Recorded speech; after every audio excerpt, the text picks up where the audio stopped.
should be good. It looks like I'm streaming on OBS. Let me check Twitch. I'm going to double check Twitch to make sure I actually stream with my voice. Although, of course, I have to watch ads on my own freaking stream. Go figure. Well, then we'll go ahead and get started, and then I'll just double check afterwards. Hello, everyone. This is Chris Ingerson. It is May 31st. May just flew by. And this is the May 31st TextQuest dev stream. So, got a couple of updates that we're going to cover today before we get started. The bulk of today is actually going to be doing a couple of small tweaks to the combat system. And then for the most part, we're in a pretty good spot, actually. I have one or two things left to do after the combat, one or two things left to do for Sierra mode, and then I'm pretty sure that we're done with the intro. So just a few things. Okay, good. Got some audio there. Had an unfortunate incident on Saturday where I just streamed for an hour and a half with a muted mic, and that was just the worst. Anyway, so going ahead and getting started. Right now I have a free-floating item to showcase the new stuff. It's our goat mask, because I'm too lazy to flip all the switches and go back upstairs to grab it, so we're just going to take it here. And then we're going to wear... Actually, not before we do that. So, sorry, is my water not moving? One of the big things that I've done since last week is I have added some cutscene animations to the troll. So, for example, nothing happens right now because, you know, I'm not doing anything special, and I could walk up to him and hit him and it would start combat like normal. Or, I could come up to here, and I could wear my mask. And since I am now wearing the mask of a goat, and as everyone knows, trolls are afraid of goats, troll will come off, jump into the sewer, and just sort of listlessly float away. So, that's one way to get through this section with the troll without actually having to fight him. So it's entirely possible to get through the entire game is my goal without having to fight the... Oh, that's unfortunate. I'm going to have to redo that UV layout. Without having to fight anything. So you can play the entire game non-violently if you want. And doing it that way will usually require a bit of puzzle solving from the player. Second thing I've done is, I'm sure you've noticed by now, I've added an overlay. So when you wear or when you equip certain items, let me go ahead and mute the audio so you don't have to keep hearing the stream going in the background. When you equip certain items now, it is possible for them to actually adjust what you're seeing. So in the case of the goat mask, when I wear it, I have goat vision. What does goat vision mean? I don't know yet, but I'm going to use it. I actually think I have an idea of what I want it to do. I think I'm going to use it to let you eat certain items in combat or around levels, because as a goat, you would naturally be able to eat things that humans could not. But that's a later use of it. For now, the main point of the goat is, or the goat mask, is to just get through here without fighting the troll. And the reason that I decided to have an overlay like this, rather than trying to position the goat mask itself, because I tried that really hard. It's just, you can't really get a good fit from, ironically enough, the mask just won't fit on your face. It's too oddly shaped and you couldn't see anything. So by doing this sort of semi-transparent overlay, it lets you have more interesting effects anyway. And then of course when I take off the mask, the overlay goes away, and I now have my regular vision back. Those are the big things that I've done since last week. Sort of. I feel like I've done more. A lot of light map optimizations, I know that. And most of the stuff that we're going to be doing is combat related for today, though. So we can go ahead and jump into our combat scene, probably. We might end up adjusting this animation too, because it's kind of terrible right now. It was a rough draft. Hey Garrett, it's going well. Covering some of the changes that I've made since last week. Mostly wearing the goat mask. It actually does stuff now. And I've also, actually, I can go ahead and show that too. Let's go up to script scenes. Come on. Too many folders are open. Makes it way too hard to find things. Here we go, scenes. I've also I have tried to simplify some of the scripts that I have. So the castle script has been sort of broken apart to not contain so much references to its components. And instead I have made some sort of freestanding scripts to handle stuff like toggling meshes based on the difficulty and moving objects based on certain data variables. So for example, as we play, we should, if I remember correctly, I think I turned my test spawn on. If not, we'll spawn at the door. We'll see. Okay, we're spawning at the door.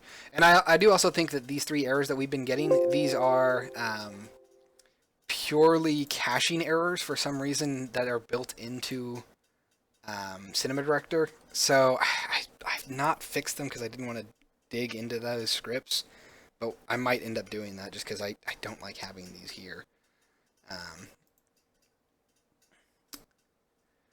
I mean, they don't really break anything, but I don't like having errors like this. It always makes me nervous.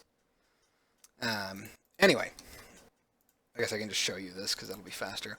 So I've added a movement module for actors that basically will say, let's look at these data IDs, and I'll say, okay, if they're true, then I'm going to go ahead and move my object to where it should go. This just makes it sort of easier for me to actually make levels, since I won't have to have a massive sort of level manager keeping track of absolutely everything in the level. I can break that responsibility up to individual components themselves. So it just makes it a little bit easier for me and a little bit faster, since I won't have to have one gigantic manager doing that. In fact, I can probably actually remove stuff like the pipes and the pipe materials, as well as the lit color stuff. I might actually want to keep the pipe materials, but everything else I can probably get rid of for the most part. So trying to make it as lean as possible on our level manager stuff, because the level manager really should be used as a last resort more than anything else.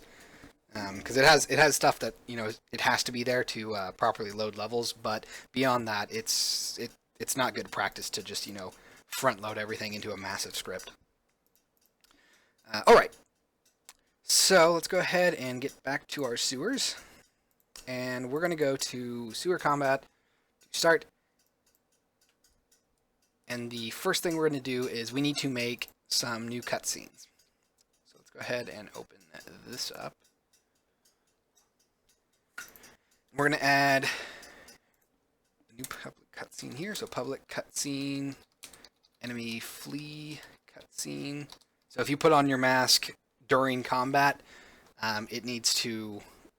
oh man, that's going to be fun to get it to work properly. But if you put on your mask during combat, that should cause the troll to flee at the same time. So we're going to have a cutscene for that. At the same time, we also want to finish up our lost stuff, because I've never actually put anything in for losing. And then we're going to actually shuffle how we do combat today. So it's going to be a pretty combat-centric stream today. Oh, and before I forget, how have you been, Garrett? I always feel rude because I start talking and I just never stop to ask how people are doing. Let's see, initialize combat, blah, blah, blah, blah, blah, blah. All right. And this is something that I've been thinking about. I've been thinking about how to handle sort of special items in each combat situation. So there might be... See, this is actually why. I don't know if I want to have an enemy flee cutscene in the middle of my level manager, or in my combat scene manager, like my root one. It probably wouldn't hurt. Maybe I should call it combat special cutscene, or enemy special cutscene. So that's a cutscene used for sort of special animations. In the troll's case, it would be, I don't know, running away. In another case, it would be sort of just calming down. I don't know, whatever I can think of. But calling it special cutscene does feel like a little bit more broad-reaching or far-reaching than just saying runaway or fleeing cutscene.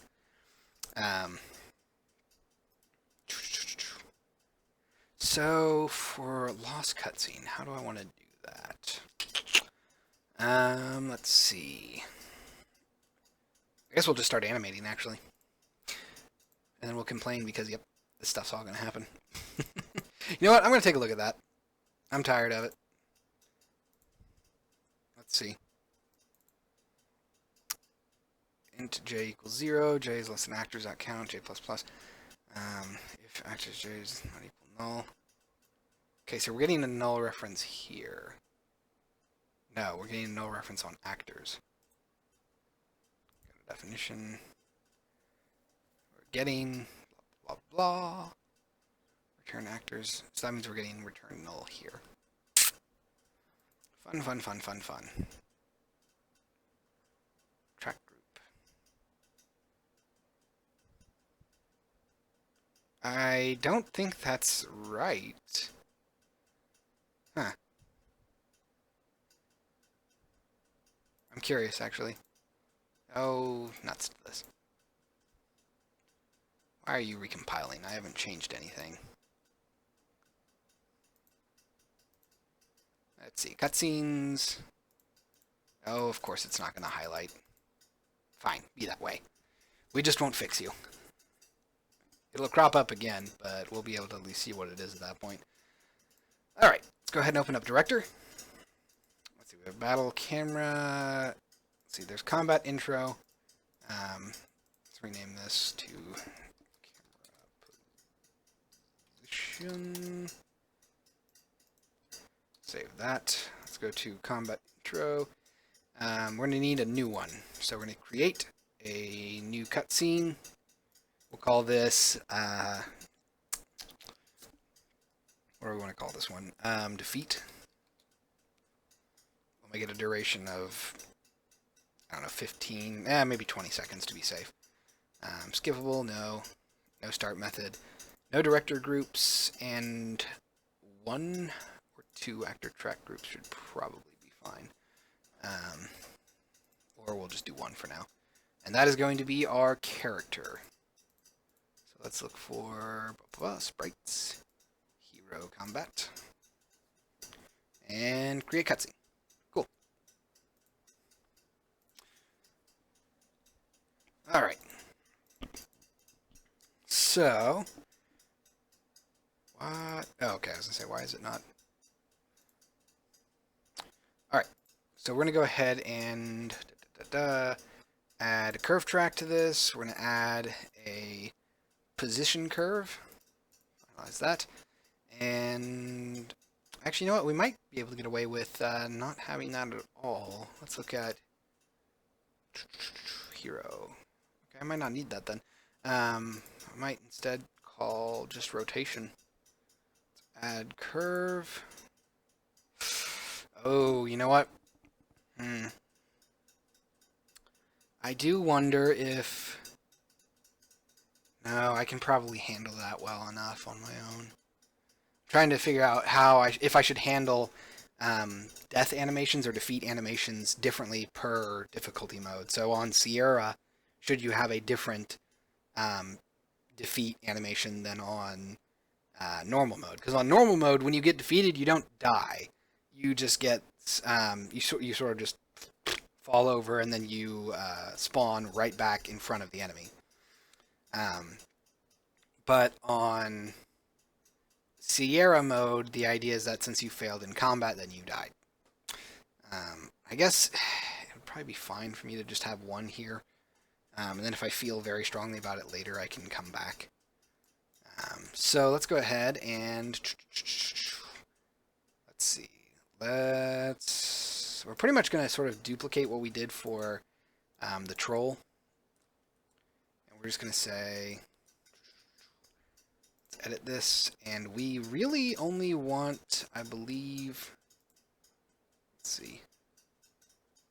I want to say that we need to just do X. Maybe. It's hard to say. I'm curious. So I'm just going to scrub X here. See how unlucky I am. Nope. Okay. So it is Z. We're going to have him fall over like that. Not so cartoonish, obviously. Although it would be very, very funny to just kind of have a... So let's get rid of this. Delete keyframes. Get rid of preview mode. I have to stay in preview mode. Oh, joy. Alright. So let's go ahead and... Let's go out... I can't snap to 1 second. Oh, it's because that's... Okay. I'm going to shrink this in a little bit so I can see what I'm doing. And let's go ahead and go to 0.5, and then we'll rotate on the z-axis by, I don't know, 5, I think. And then we'll come back here, 1.25. We'll go back to -5. -5, work with me here. Oh, come on, really? Why does it go the long way around? Ah. Jeez. This is one of the reasons that I hate working with cutscene tools, is that they almost inevitably try to like clamp your input to certain values, and I don't understand why. Because then stuff like that happens, where it goes all the way around instead of just back. It's so dumb. 1.25. Okay, then that means we're going to do this. 5. And then, ooh, wait for it. We're going to snap you back to -5. Stop that. Dang it. Great. So that means that I got to do this instead. 0. And then let's go to I don't know, actually let's go to 1.1. Make that 0. 1.25. No. 1.4, I guess. Jeez. -5. It's going to rotate all the way around again, isn't it? Yep. Wow. Goody. Well, this is going to be fun. I'm going to be fighting with the freaking editor the entire time. So we're going to drag you down. Oh, look at that. I did not realize. Well, now I just feel foolish. Okay, well then we're going to delete keyframes here. We will go to 1.25. We'll delete keyframes here. And let's go ahead and say -5. Okay, so that's not what auto resize means, apparently. Seriously, that's kind of shitty. Let's go to -5 down here. Oh, well, that's nice, I think. -5. Nope, okay. Joy. Right. God damn it. Well, then, yeah, we're just going to manually do this. I hate that I have to do that. I should not have to do this way, because it's so freaking imprecise. Oh, man, it wraps no matter what you do. Seriously? Okay, we're going to do this. I've run into this problem before. I ran into this problem while I was... Are you kidding me? I ran into this problem while I was working... So there we go. On the troll animations last night. For some reason, it likes to place new keyframes wherever the scrubber is. So if I drag this out to 3 and then I release it, boom, we get new values. I have no idea why it does it like that. It's really weird. So that it really sucks, because it means that I basically have to scrub to the ends to either of the ends, then make my edits on the actual timeline that I want. And it's terrible. terrible. I don't know why it does it. So let's see. That means we're going to come back here. Yeah, see. That's going to be fun. So let's come out to, I don't know, 3 seconds, I'm guessing will be fine. We're going to delete these keyframes. And we're going to want to come all the way out to 90, I think.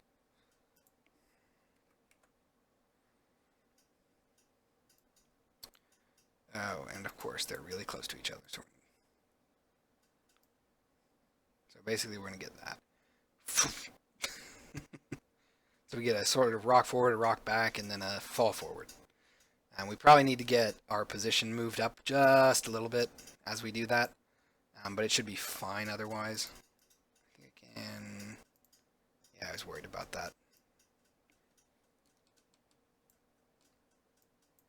Okay. Yeah, and the other downside to this tool that I've seen is I can't delete these end keys. So I'm basically screwed with that unless I do something like this, where I have to manually come over here, grab my value, make that 90. So I'm going to grab that, then I got to come all the way over here to 10, then paste this. Oh, hello, look at that. It tried to be clever and snap again. Man, can't win. Just can't win. So that means we have to drag this guy all the way down again. Wait, that's not right. Yes, no. What? Hold on.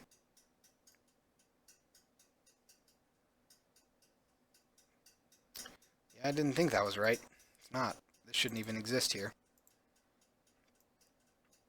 Alright, so we're going to turn off preview mode. We're going to be done with our clip. And then we're going to scrub. Oof. There we go. It was way more complicated than it should have been. Now we're going to call this rotation. And then we will add a new clip. Add clip curve. Let's see, we're going to call this one... Oh, wait, no, I'm sorry. I actually don't want that. I'm going to delete that. And so I'm going to come down here and add a curve track. Call this one position. Move it above the other one. And then we're going to add a curve. And make this one position. Right. Then finalize on runtime revert mode. And add curve. Alright, so we're going to edit this. And from the looks of thing, we're pretty much going to be fine up until about here. So about two, we're going to go ahead and keyframe Y again. Yeah, of course it's going to be done like that. And then we're going to basically raise it. So it looks like it gets to be about, say, 3.1. And now we want to raise our guy up to, I'm guessing, 1. Yep, 1.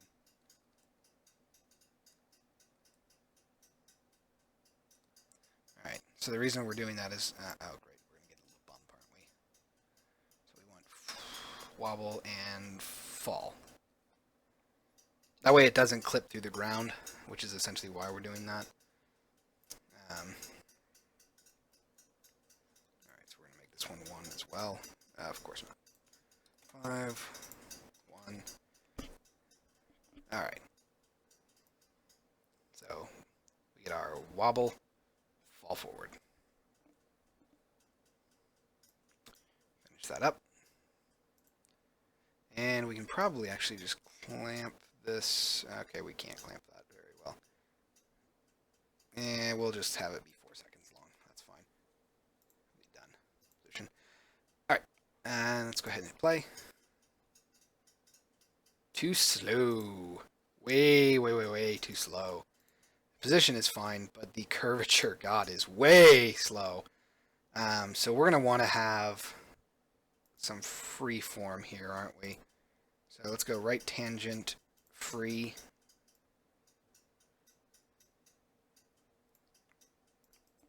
Left tangent is going to be free. We're basically going to want to do something like this, I think.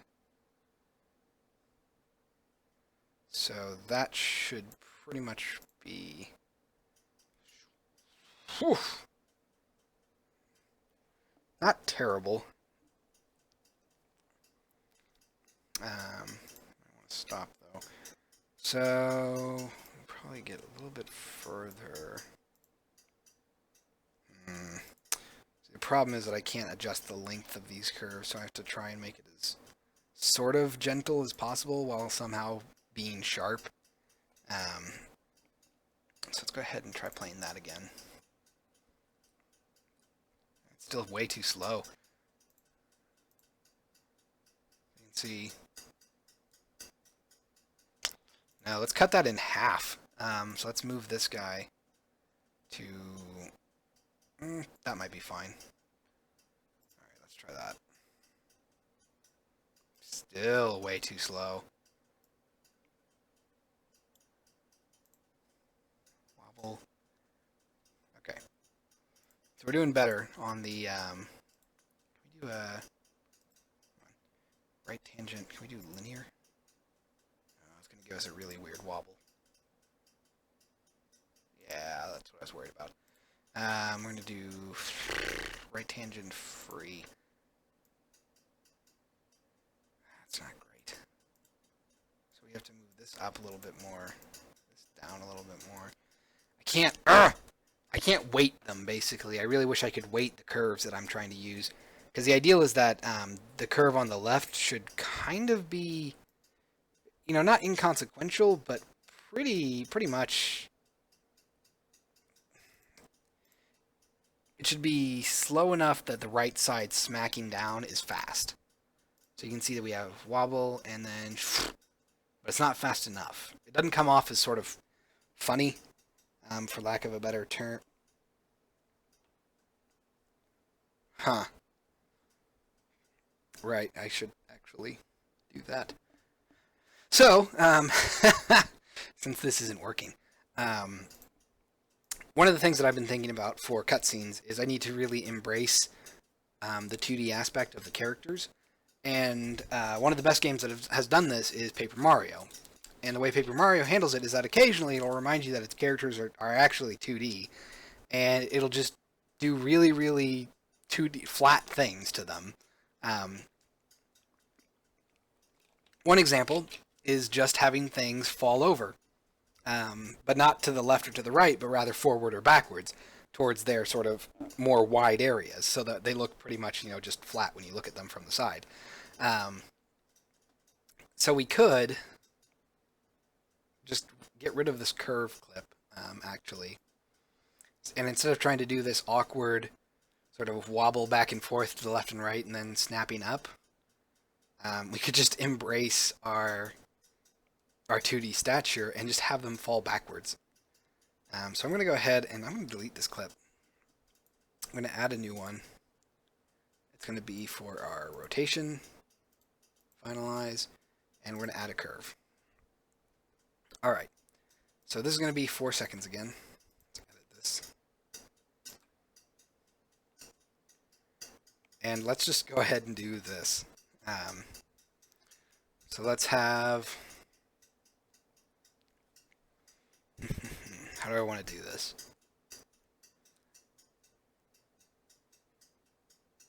Actually, you know what? Let's keep the back and forth wobble. So we'll start at here. We'll go to 0.5. We'll have a rotation z of 5, and then we'll go to negative 1.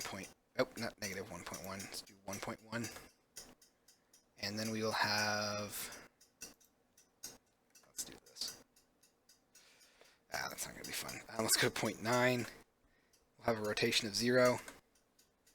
And then we'll go to 1.1 and have a rotation of... we'll do 5, but I'm actually going to snap it back to there. Of course it's going to snap. And then we're going to go to...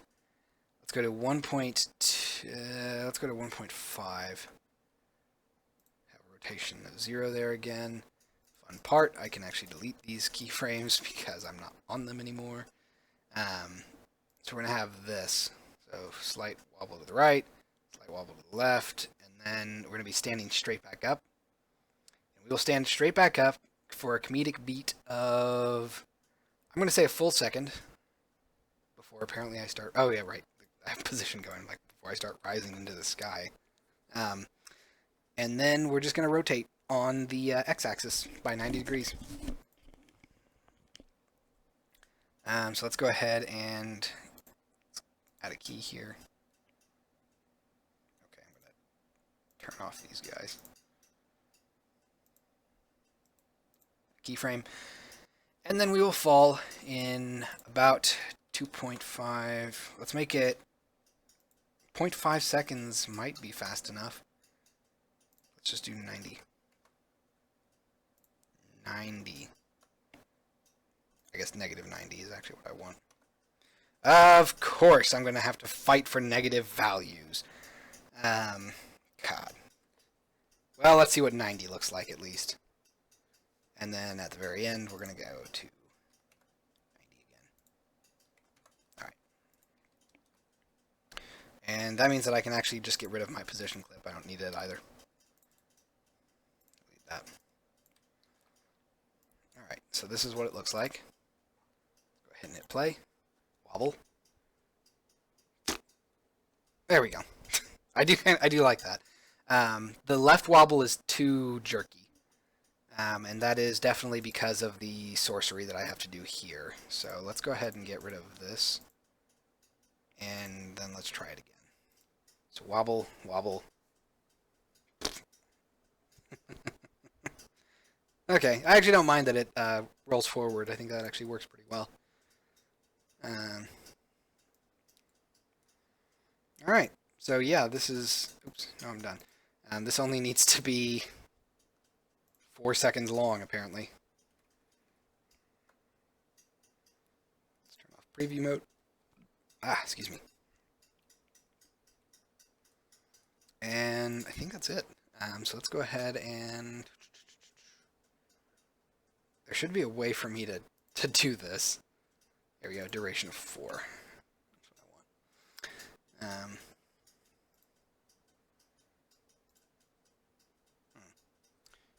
I wonder. I really should mess with some of these sometime. Because I mean, it's clear that the director editor has a lot of cool stuff in it, but I just don't. I don't get to. I don't know. I don't know how to use it properly. I don't think. Oops. All right. So that's our defeat cutscene. Let's go ahead and close that. Move it up into cutscenes. And then come up here to combat and drag in defeat. So we'll save that out. We might end up actually changing our troll to match that, because I kind of like that falling over. Alright. So to give that a test, let's go ahead and go back to the sewers. Let's let that happen.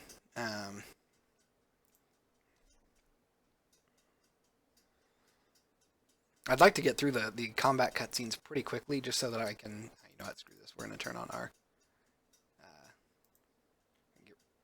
actually, we'll keep the goat mask in there, and I will move it over to the troll itself. But then we're going to turn on our spawner. Spawn points, death spawn, turn you on. Where are you? You're up there, aren't you? Aha!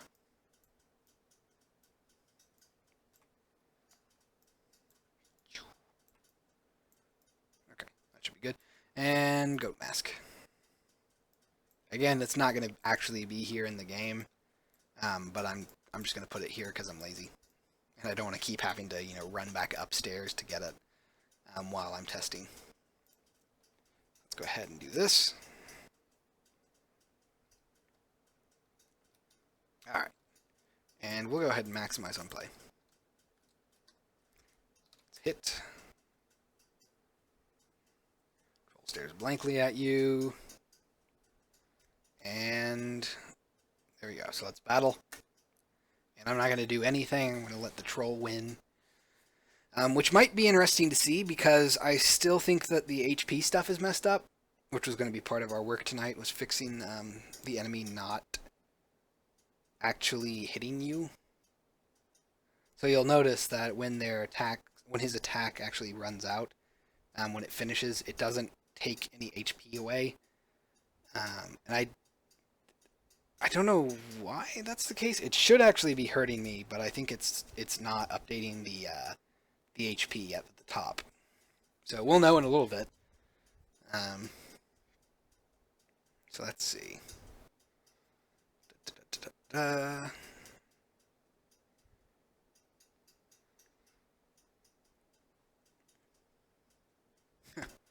Weird, they all just randomly chose to appear above each other. Okay, I'm gonna go ahead and pause just to check, because I assume that I'm close to death, but I very well could have God Combat on somehow. Let's look for combat. Yeah, I do. Oh, good. So it's never gonna kill me. Okay. Well, we'll fix that then. So let's come up here. Let's go to. We'll close that. We don't need it for now. Let's go to close these guys. Don't need them for now. I don't need any of this. Let's go to combat view. Combat view. Click on this. And let's see. I'm guessing that this is because of. Here we go. Go to start combat.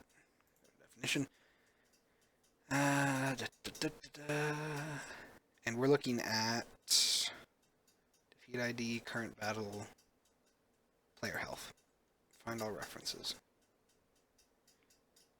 Player health equals player health. That's the item select, coroutine. Player health minus equals combo count.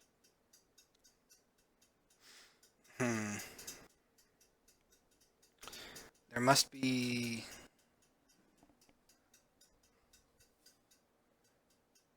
That doesn't seem right.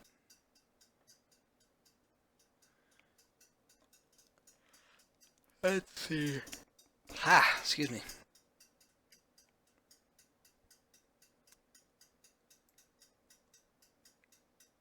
Combo count. I have to be doing something to reset the combo count before I can actually get to it for some reason. Let's see. Fleeing. Obviously that works. You know what? I'm guessing that it's just because I don't have this happening. So let's go to definition. Yes, right there. That is why. So I just commented that out. Oh, and I think that's why, because I didn't want it to refresh the combo label. Which I should be able to just ignore now, because I pass it as an empty, so that should be fine. So I was just dumb in the past, which is not unusual for me. I tend to do that a lot. Oh, man.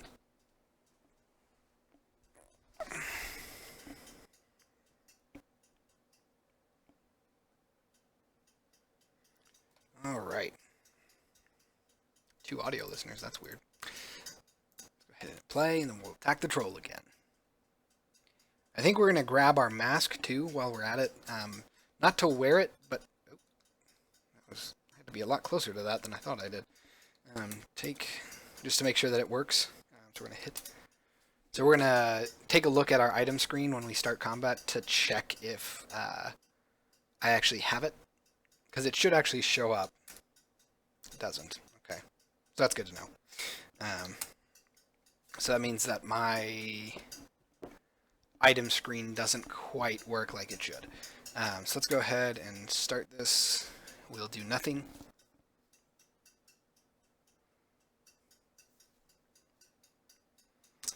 And then we will hopefully actually receive damage once the enemy gets their turn.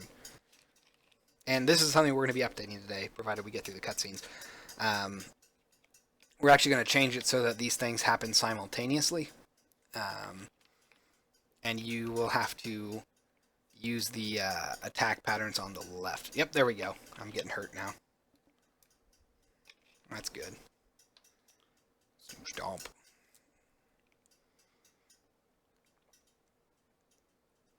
I want to get at least one hit in.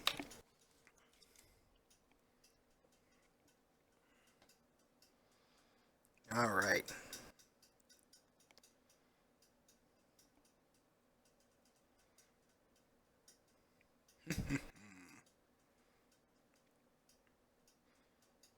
I don't think it'll kill me. Yeah, it looks like it can only do a max of 9, roughly.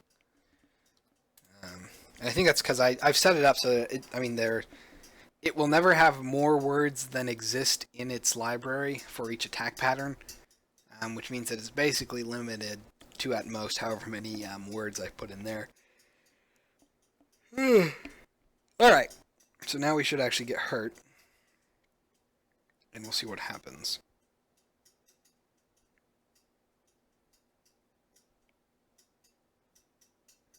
I don't remember. Something happens. Hello.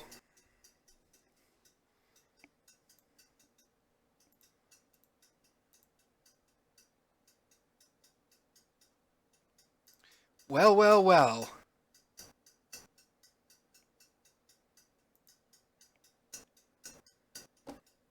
Isn't this curious? Nothing is happening. Is that because I didn't set it up to use the actual freaking thing? Let's see. I thought I did. Actually, I'm 90% positive that I did. But we'll check. So, lost cutscene, find all references. Nope, I didn't. I was dumb. Okay.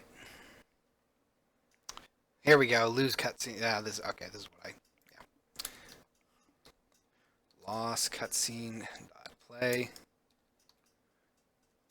Yield return new. Wait 4 seconds. Lost cutscene dot duration. We're also going to need some dust particles and whatnot for when you actually fall over and hit the sides, because we want to have like dust fly out pretty much to make it a little bit more cartoonish.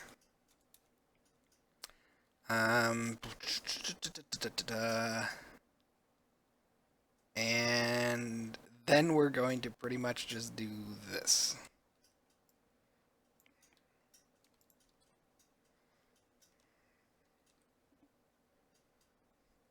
I think that should be enough.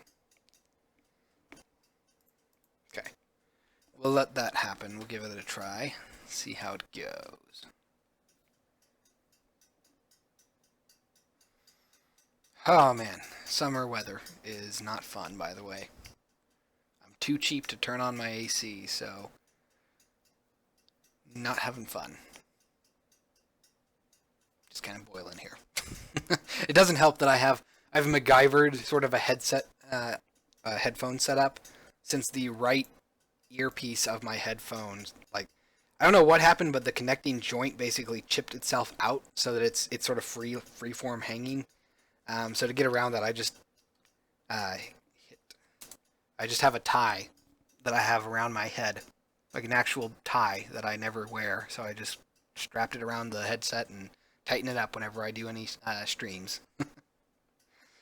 It works. It functions. The headphones themselves are still working fine. It's just that I can't wear them without something clamping it to my head, pretty much. Let's let this go. And that extra sort of layer of clothing, especially since it's right across my forehead, is incredibly hot. It does not let your face breathe very well. I do kind of wish I could speed this up, but I can't. Although that would be a fun cheat code. Turbo combat. All enemies type twice as fast.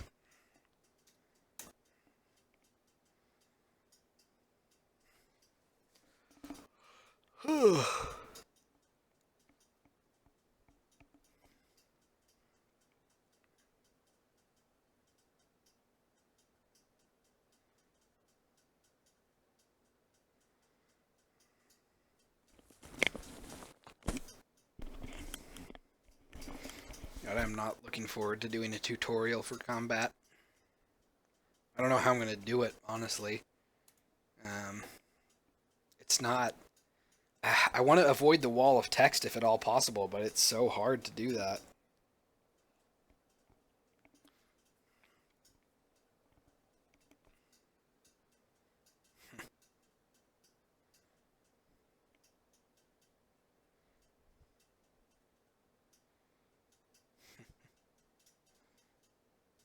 And...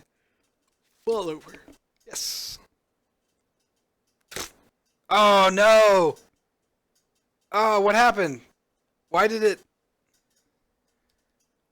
Oh, I don't know what happened there. It, like... I mean, this is good. This popped me back out where I wanted. But... Ah, no! It, like, clipped into the ground. That's not right. Hold on. Uh-oh. Unity Services did not like what happened here. Come on. I've been having trouble with this for some reason, but my like Unity Services will sort of hang and then disconnect. I don't know if that's because I'm one beta behind. I'm not. The most recent beta I think is beta 19, and I'm on beta 18 because I tried updating to beta 19 and it just wouldn't install properly. So don't know what happened there, but my collab, like my entire collaborate thing, just disappeared. Anyway, come on, drop that. Go to intro, sewers. We're gonna go to sewer combat again. And I really hope that it's like a camera thing. So let's go to cutscenes. We'll go to director. And I'm gonna move this off so that I can see the full gameplay. I hit play. Oh crap, wrong thing. Come on. Oh no, what are you doing? Okay, we're gonna set you there. And then we're gonna go ahead and come over to our defeat cutscene. Okay, so let's hit play here. Fall over. Okay. That's correct. I really hope that it wasn't a camera thing. Because it might have been a camera thing where...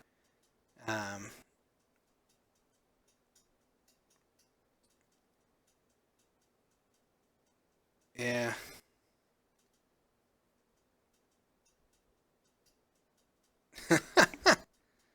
You had Unity... Oh, do you mean, like, just log you out of, being signed into Unity? I don't know what... That doesn't boot you out of Unity itself, does it, right? It should just, make it so you have to sign back in to, like, use your asset, to get on the asset store or to sign into services.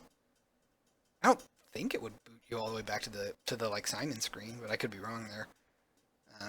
Because I know I've had to sign in again here, but... Let's see. So maybe that was a. See, now I'm now I'm nervous. We should have basically. Let's edit this. It's 90 degrees. 90 degrees is not enough to clip through the ground like that. So I have to assume that the falling over is. I'm guessing it's like mip mapping. So maybe I should turn off generate mip maps. Hold on. Let me try. Come down here. I'm gonna grab my sprites, hero combat. Let's calm down here. See, it doesn't generate mip maps, so it shouldn't do it anyway. Well, that's kind of worrying. Yeah, it didn't boot me out of Unity, but it showed the login dialog. Yeah, Yeah, it occasionally does that to me too, and it's always weird when it does, but I don't know what causes it to just sort of lose its credentials. Ah. Okay, well, I'm just gonna leave it for now, I guess, because it's not wanting to cooperate with me, and I don't know what's causing that. I assume it's a camera perspective, though. Um, anyway, so let's go ahead and I think we're gonna need to make some uh, particles, and I'm gonna need some dirt.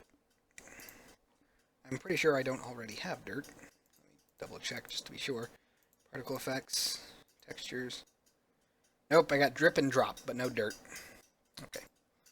Let's come back here to open recent. I should have... Oh, no, really? Alright. I should have a thing for it.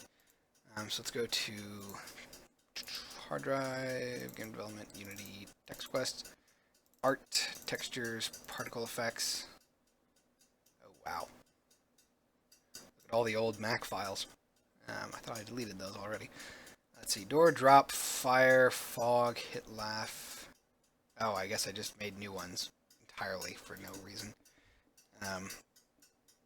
512 by 512 is probably too much. Let's do... how big are these guys? I assume they're pretty small. Unless I'm crazy and I just made them... oh, they're textures too, so... oh my god, I feel like 512 is way too big for these guys. They do not need to be that big. I'll make this one 256, and even that's probably pushing it. I mean, I think I did that for the high resolution so that it didn't have any sort of like soft edges. But alright, so we're going to call this one dirt. And simple enough. It's just going to say dirt. So let's get 72 size. Yeah, that looks fine. Let's move this into a 128 by 128. Hit OK. Hit. Let's make it 90. Yeah, that's better.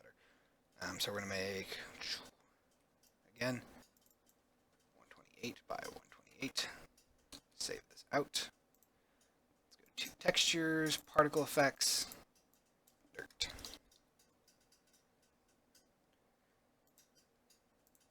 I don't know if dust would also be good. You know what? Here. Let's delete this. Yes, yes. And then we're going to duplicate that. So Command D. Yep. Turn this off, and then we're going to make this say dust. Okay, so that's all correct. So let's save. Save it out as dirt.png. Save it out as dust.png. UST. And boom, we got our two files. Come back here. Dust and dirt. Put it here. Both of these guys are going to be alpha is transparency, correct? Filter mode is going to be point. And I think the rest should be fine. I guess I could do that. Max size is 512 still, but yep, all that should be fine. And then we can come up here to materials, and let's go ahead and just duplicate that.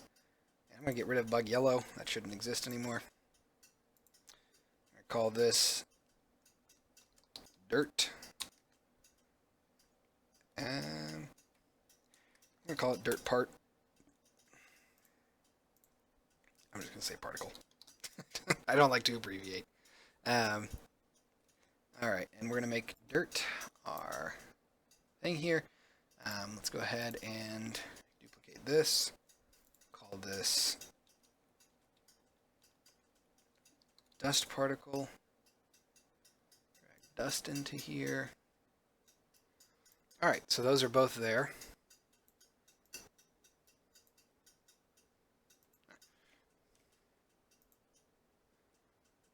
Hold on a second.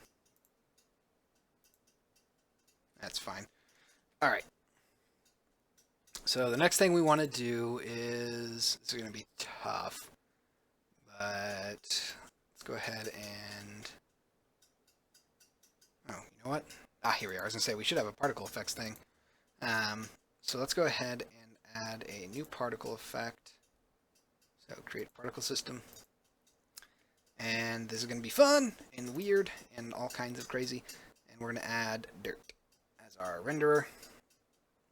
Let's go ahead and change our shape from cone to, I believe we want circle. No, not skin mesh, circle. And let's come over here to see it. It's beautiful. Yeah, I think we want circle. And then we're going to have to rotate. Because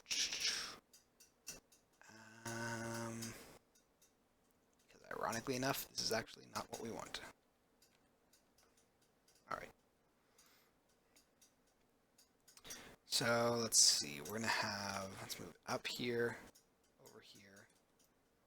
It's going to be about here. Basically, it's where the hero is going to fall flat on his face. And let's see. Let's go ahead and I guess we can leave it there for now. Let's turn the speed down because that's kind of crazy. Let's turn our start life time into 3, our start speed into 1. And we're going to do a start color. I think I do between 2. Yes. And between 2 gradients. So this is where it gets fun. We have to turn our alpha down to 0, then our alpha down to 100. Or up to 100, I suppose. Oh, actually, I'm sorry, it's 255. We put another one here, make the last one 0. And the reason that we do it like this, where we have 0 bookends with 255 alpha very close to those, is because if you have the dirt sort of just snap in and out of existence, it's really jarring for people. So instead what you do is you have this, actually, you know what, I'm also completely doing that wrong. We should instead change this to random between 2 colors. And then we want to color over lifetime.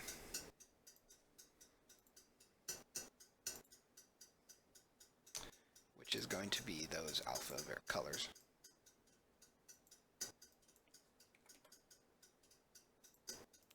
So again, the reason that we do this is so that you have them actually fade in and out.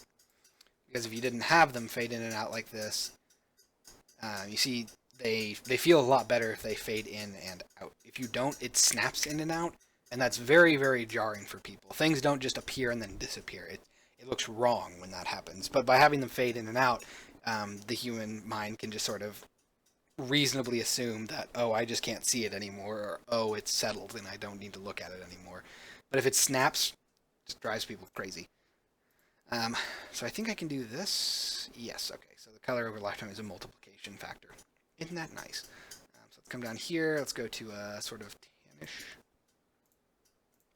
Second one is going to be a little more brown, I think.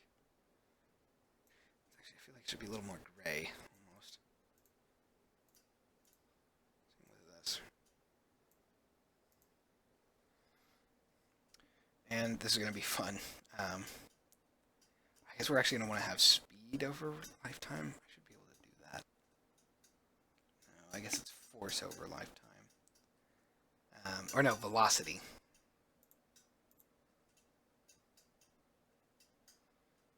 Let's see. Phew, this is going to be tough. I think I want Z to...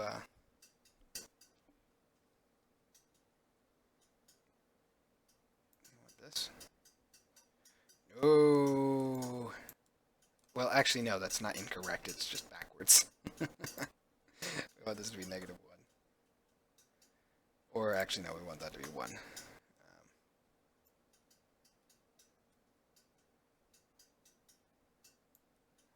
There we go.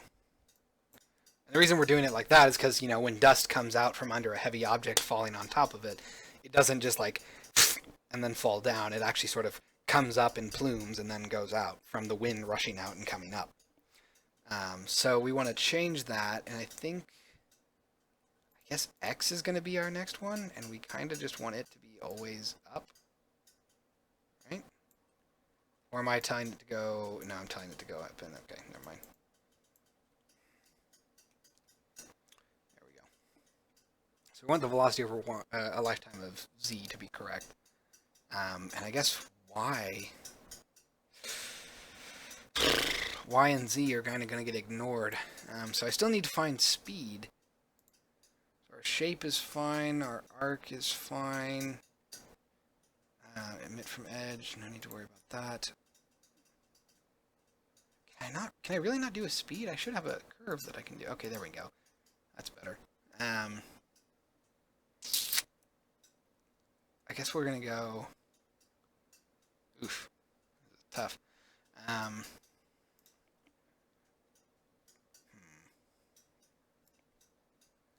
Shorten this to that, and then we're gonna go ahead and. Oh yeah, we're gonna actually reverse this, aren't we? So we're gonna have this be 1, and then it's gonna fall out. Unless it's just randomly picking from that, which I really hope it's not. Except I totally think it is. Ah! My freaking inexperience with particle systems. I really should get better at this. Simulate that. So, see, the problem is that some of them look like they're just sort of cluttering there. And I'm guessing that's because they got the lower speed, but we don't want that. Oh, I know what it is. Okay. It's the bursts. So basically this is happening every 3 seconds. You'll notice that they get slower and then they sink to the center and then they explode out and then they sink to the center. Every 3 seconds it's that cycle. Okay, so that's just the curve. The curve is basically how the speed is being evaluated based on the duration of the actual loop. Okay, I got you. Damn, that's not what I wanted. Let's see, limit velocity over lifetime. Controls velocity limit and damping of each particle. So if we just made this a constant, made it 1, then we could do this maybe.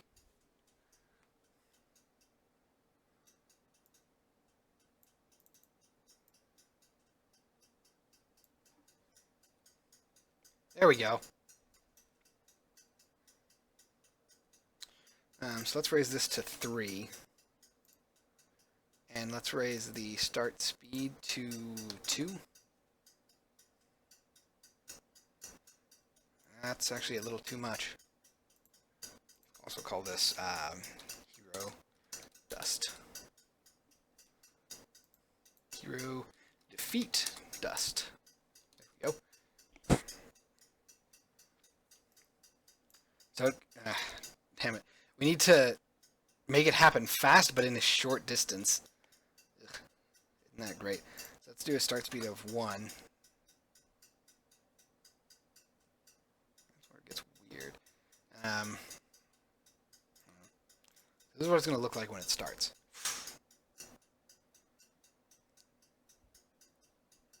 It's not fast enough is the problem. So we basically have to immediately tank it in terms of its speed. So I think what we want is we actually want to do something like this.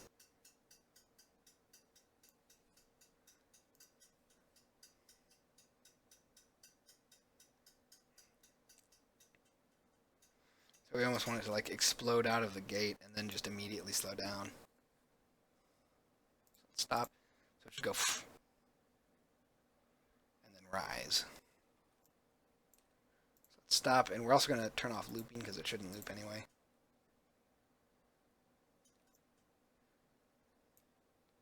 Five seconds is too long. Set that to 1 second.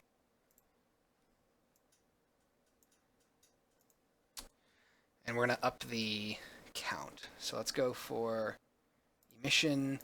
Let's do a rate of 100. And mean, that's way too much, but not bad. Do 50. Still too much.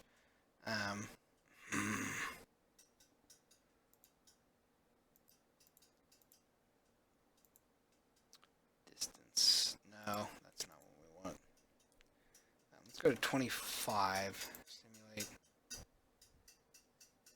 I just wish I could do like all at once, but I don't think it'll work like that unless I pre-warm. I can't do that with that, can I? I can't pre-warm a non-looping one. Let's see, simulation space, scaling, blah, blah, blah. Play on awake. We're going to turn that off. Max particles, we can dump that down to 500. It'll never reach that. See, if I turn on looping, I can do pre-warm, but I don't want to turn on looping. This is not fast enough. If I shorten this to maybe 0.5. It's really awkward. Let's drop this down to like 0.25. Crank this to 50. It's close. It's very close. We might just crank this to 100, actually. Yeah, that's pretty good. So let's go ahead and duplicate that. Hero defeated dirt, since this was actually dirt. I'm going to change this one to dust particle. Stop. Put this guy below him. Stop this. Oh, what the heck happened here? Hold on. There we go. That's not great. It's happening in exactly the same spots. Okay. So we're going to rotate this guy 180 degrees, I think. Or z-axis, I believe, is actually what I want. Yes. Okay. So this is what it will look like. Not brilliant. They're still stacking pretty poorly. You can see like they're overlaying horrifically. So actually,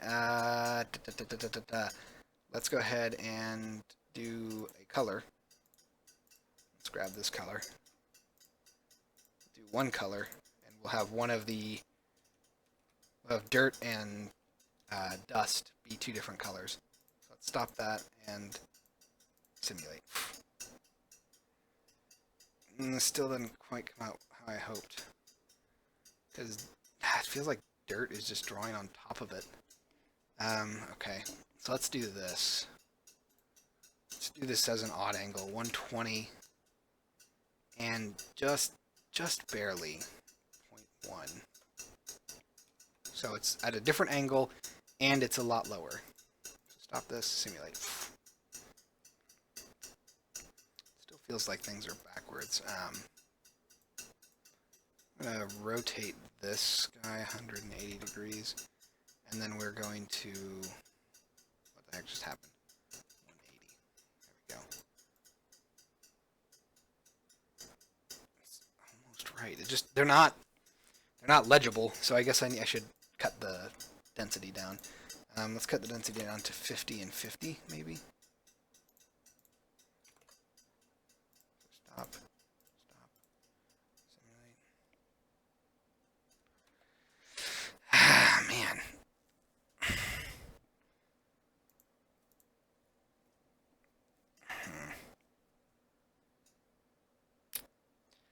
I guess I need to change the limit velocity, maybe. Maybe if I do it like that.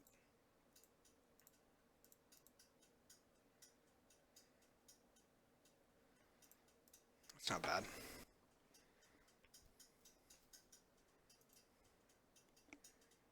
So it comes out like that. Okay. Let's give that a try at least. So back in our cutscene, We're going to come back here and let's add a new group. Oops, no. Crud. Come on. Defeat. Add group. Actor track group. We're going to rename this to dust particles.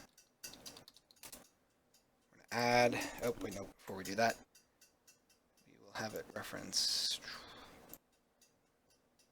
your defeat dust. And let's add a actor track, add a, let's rename it. Why is my UI all screwy here? Weird. Let's rename this to play. Add a particle system, play. Alright. And I believe we are going to want to have, so right about there. 3 seconds.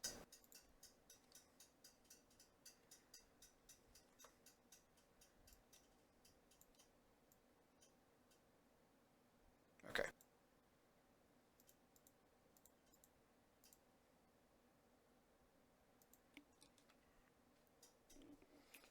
So, with that in mind, I think we should be able to actually come back and play it. So let's go ahead and go back to sewers, regular sewers, not sewer combat. And then, boom! Oh man, making small tweaks like that just sucks you in. It's already 8:15. Hit. Control stares blankly. I gotta change the text color on that. It's too hard to read. Let's do battle. We'll let the troll kill us again. Does it still say that there are 2? No, that only happens for a little bit. Okay.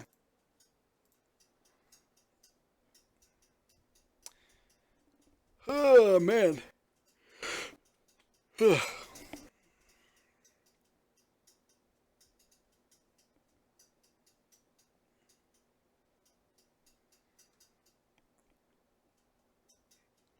to think if anything exciting is going on while we wait. Could talk about Unity's new stuff, since Unite Europe is going on. It unveiled a couple of new pricing points, mostly different subscription models because everyone's jumping on the subscription bandwagon, and most of the new ones are pretty terrible. They're good on paper, but they're not well thought out, I don't think. They sort of have the same problem. It's actually weird because they announced a new sort of update to Cloud Build where you don't have a repository limit size anymore. So before, I think there was a 1 gigabyte file size limit and then a 5 gigabyte file size limit. So for your entire repository, it couldn't be bigger than that. And those were basically terrible except for mobile developers. But now Unity has made it so you don't have a file size or a repo size limit, which is great. But then they announced their new pricing sort of points for. It's a little off time wise, but it's close. And we get put back here, which is good. Okay, that's good. So next is to I think to work on. Wow, that is a lot of. Let's see what this is. Yeah, it's so weird because it's like it was designed. Yeah, I remember when Cloud Build was first announced, TextQuest was just small enough to use the free version, and shortly after that, I think I just barely went above it, and I was like, well, it's not worth it. It's not worth paying money to just always have builds made, because I don't always need builds made. I mean, it's a nice thing, but I don't need it. And also, really? Okay. Use item zone 114. Reload all. But yeah, there's definitely problems with it. Here we go. here we are. That was me being dumb. So I need to say, and item does not equal null. And I just forgot to do a null check there. Should be fine.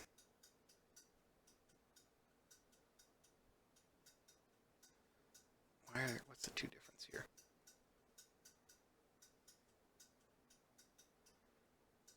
Oh, okay, no, that's right.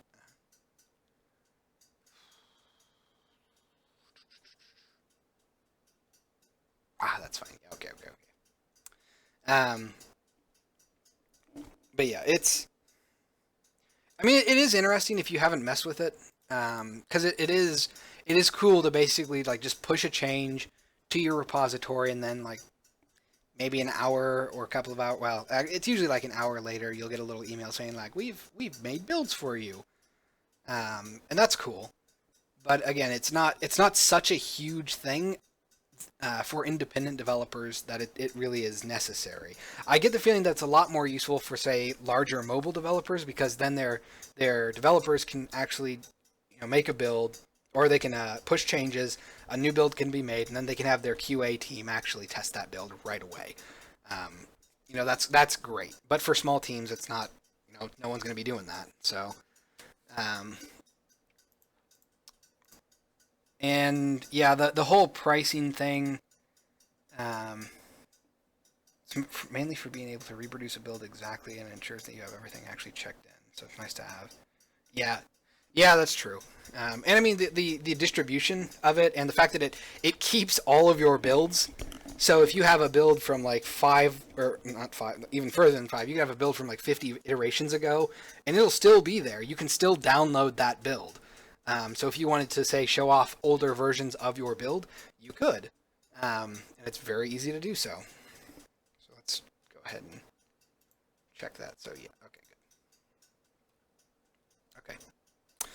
So now we can start work on, I think, the enemy fleeing cutscene, and then we'll have to fix our items not working properly.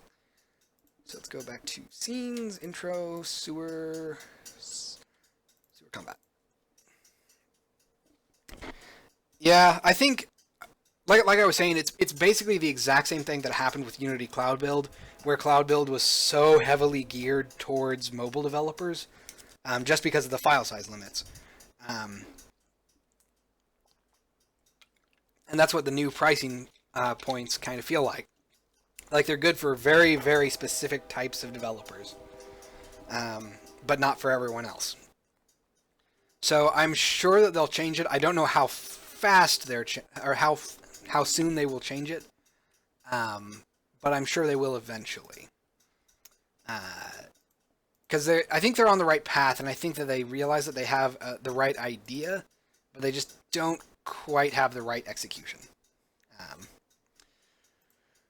All right, so I'm going to move particle effects above cutscenes. I like to have cutscenes at the very bottom, and then we're going to add a new cutscene. So we're going to make a create new cutscene. We're going to call this enemy fleas. I'm going to make that 20 seconds. Let's do a non-skippable, non-looping, no director group, 1 actor track groups, and it is going to track our troll. Great cutscene. Not skippable. But yeah, I think the idea of adding Unity Plus kind of makes sense, but it's really funny. As soon as they announced that, everyone's like, you should have the screen or the splash screen be customizable on Unity Plus. Like no one. That was pretty much the reason that people would pay money. That's why people would get Pro, because there's no real reason to get Pro anymore. You don't need anything that free doesn't have, really. I mean, unless you're doing very, very specific platform development, such as mobile. But everyone else, Pro is completely unnecessary until you ship. And the only reason that you got it was because it let you get rid of the splash screen. So you could have your own splash screen. but for some reason Unity decided to withhold that. And I mean, I guess it makes sense because again, that's the thing people want.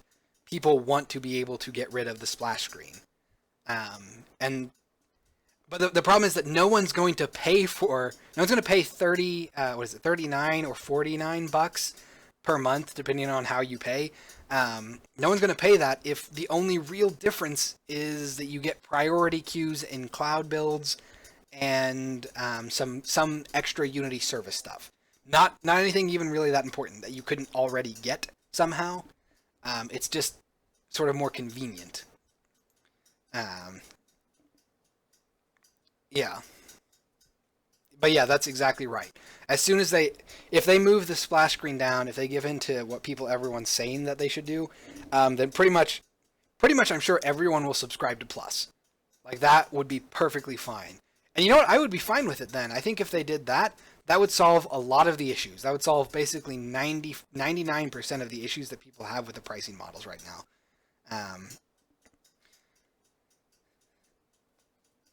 That is true, actually. Even if they did that, it might be something worthwhile. But the splash screen is really just such a huge issue. And I know it sounds weird to people, anyone who's not a game developer,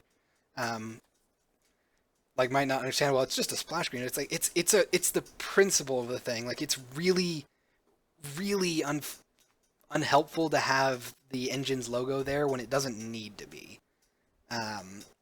I mean, it's fine if you want to put it there, and I personally don't really mind.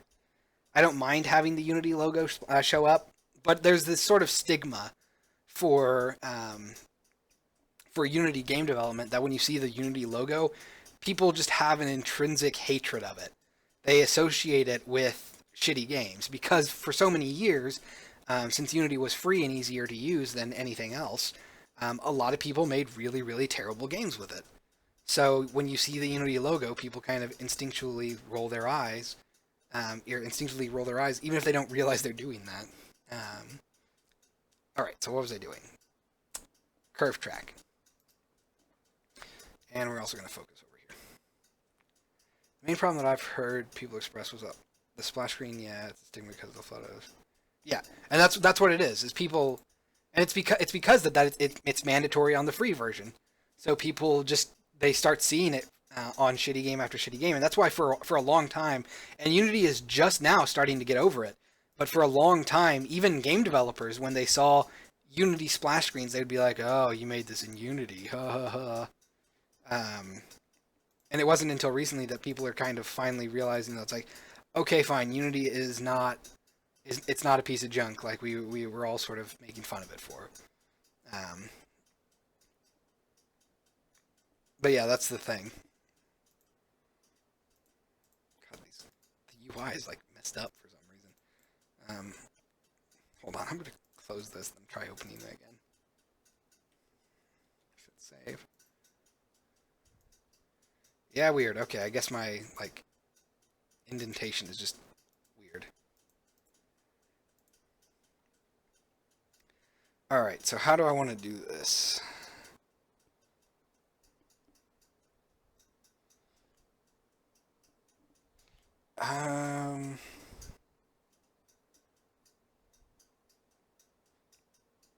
Trying to think of how I want to lay this cutscene out. Yeah, the Unity resolution dialog, like that was one of the first things that I turned off once I learned how to do it properly. It's just like, because that's even worse. It kills me to see a game use the Unity resolution dialog. And to be fair, it's way easier to do it.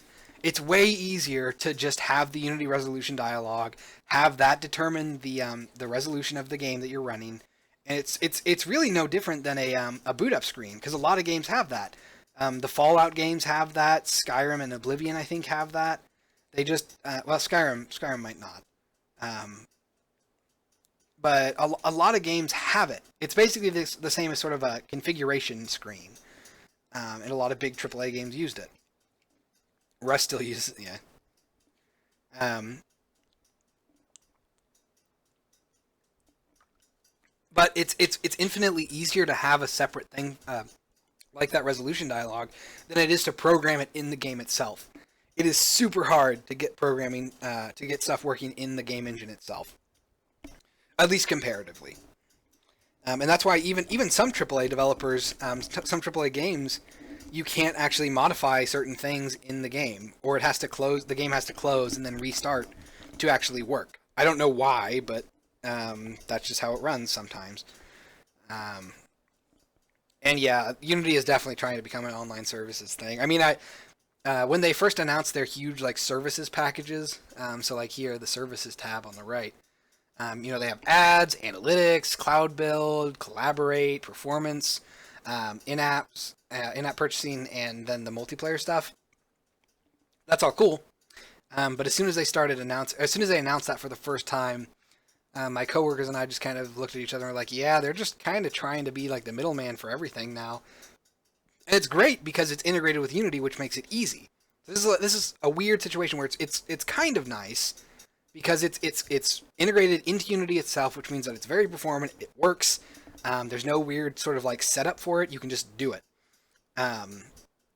But it's still kind of a weird thing. And another thing that they did is they announced that you're gonna have caps now for your multiplayer. In 5, I'm guessing 5.4 might still have it, but 5.3 and earlier, if you used Unity multiplayer, there was no cap. You could have 1,000 concurrent players and it would be fine.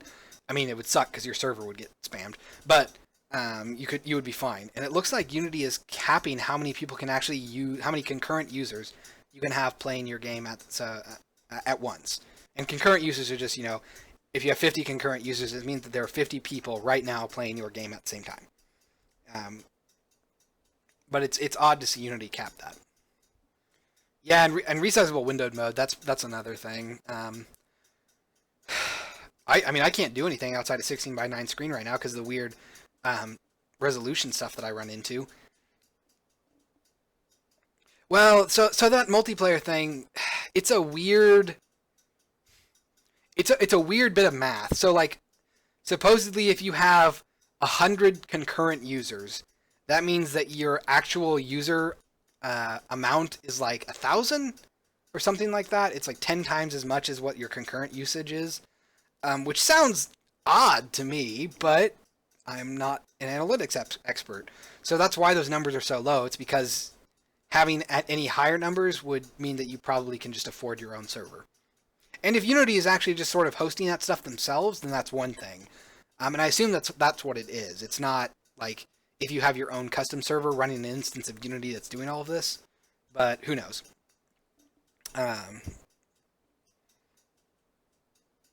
Yeah, but again, like 200 concurrent means that you would have 2,000 people playing your game in total, at least. Or something like that. It's weird. The world of analytics is a weird thing. Hello, Wyatt. Welcome to the stream. Currently just talking about the new Unity updates that they've announced at Unite Europe. And we're also, or rather I should be doing cutscene stuff. So yeah, a lot of cool stuff. But at the same time, it's always like a backhanded compliment from Unity. They announce cool stuff and then they're like, but there's some conditions you got to agree to. Anyway, so I think what I'm gonna do here is like, so I want to do something a little cartoonishly over the top, and I need to have the troll sort of go off screen. You know what, it might be helpful to have Photoshop up so I can like storyboard this almost.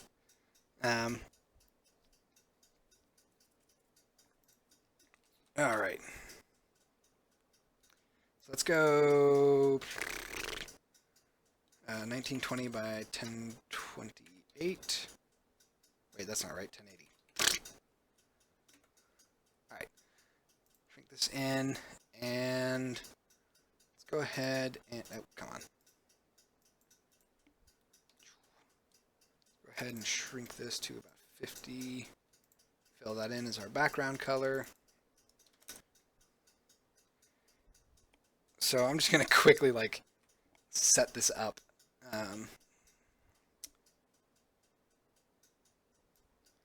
set this up. So we're going to have sort of like a weird perspective shot here. So here's our floor. This is the edge. I'll call this floor. Not fluoro, floor. And then we will go ahead and add some bars. A little bit darker. So those are our iron bars that we're seeing. Let's go ahead and just move them over here. And then the last thing we have are our two player characters. Well, our one player character and then a troll. Roughly here.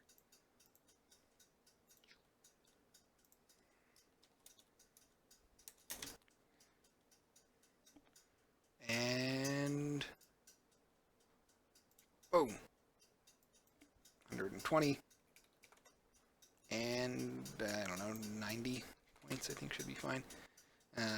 We're just sort of spitballing this. We're going to do hero. Hero. Which actually, I think I capitalized these guys. Should probably do that. I don't think I do on the troll, which is actually kind of weird. I do it for everyone else. Huh. Actually, no, I don't. I do it only for a couple. I don't do it for enemies. I don't. No, I don't. I don't do it for NPCs. I only do it for the player character. Huh. All right. Well, isn't that fun? Let's go up here, make it red. Okay, so we got our scene sort of like roughly, terribly set up in 2D Microsoft Paint art. And what we want is we want our troll to run away when you wear your goat mask. So let's go ahead and do terrible goat. Let's make that, I don't know, make it white so that you can see it. And then let's make it 48 and 36. So while you're wearing your goat mask, we should have our troll get scared and run away. And the idea is that in the, let's not save it. Let's come back here to our sewers level. And then we'll grab the goat mask and I'll show you what the cutscene currently does in the actual overworld. I would like to have something similar, but a little different. It has to be different by the nature of the size and shape of the arena. So let's do take and wear. Oh, hello. What the heck? It reset. No! Dang it. Well, isn't that fun? Great. So that means my inspector isn't quite right. Tint that up, put this up a little bit.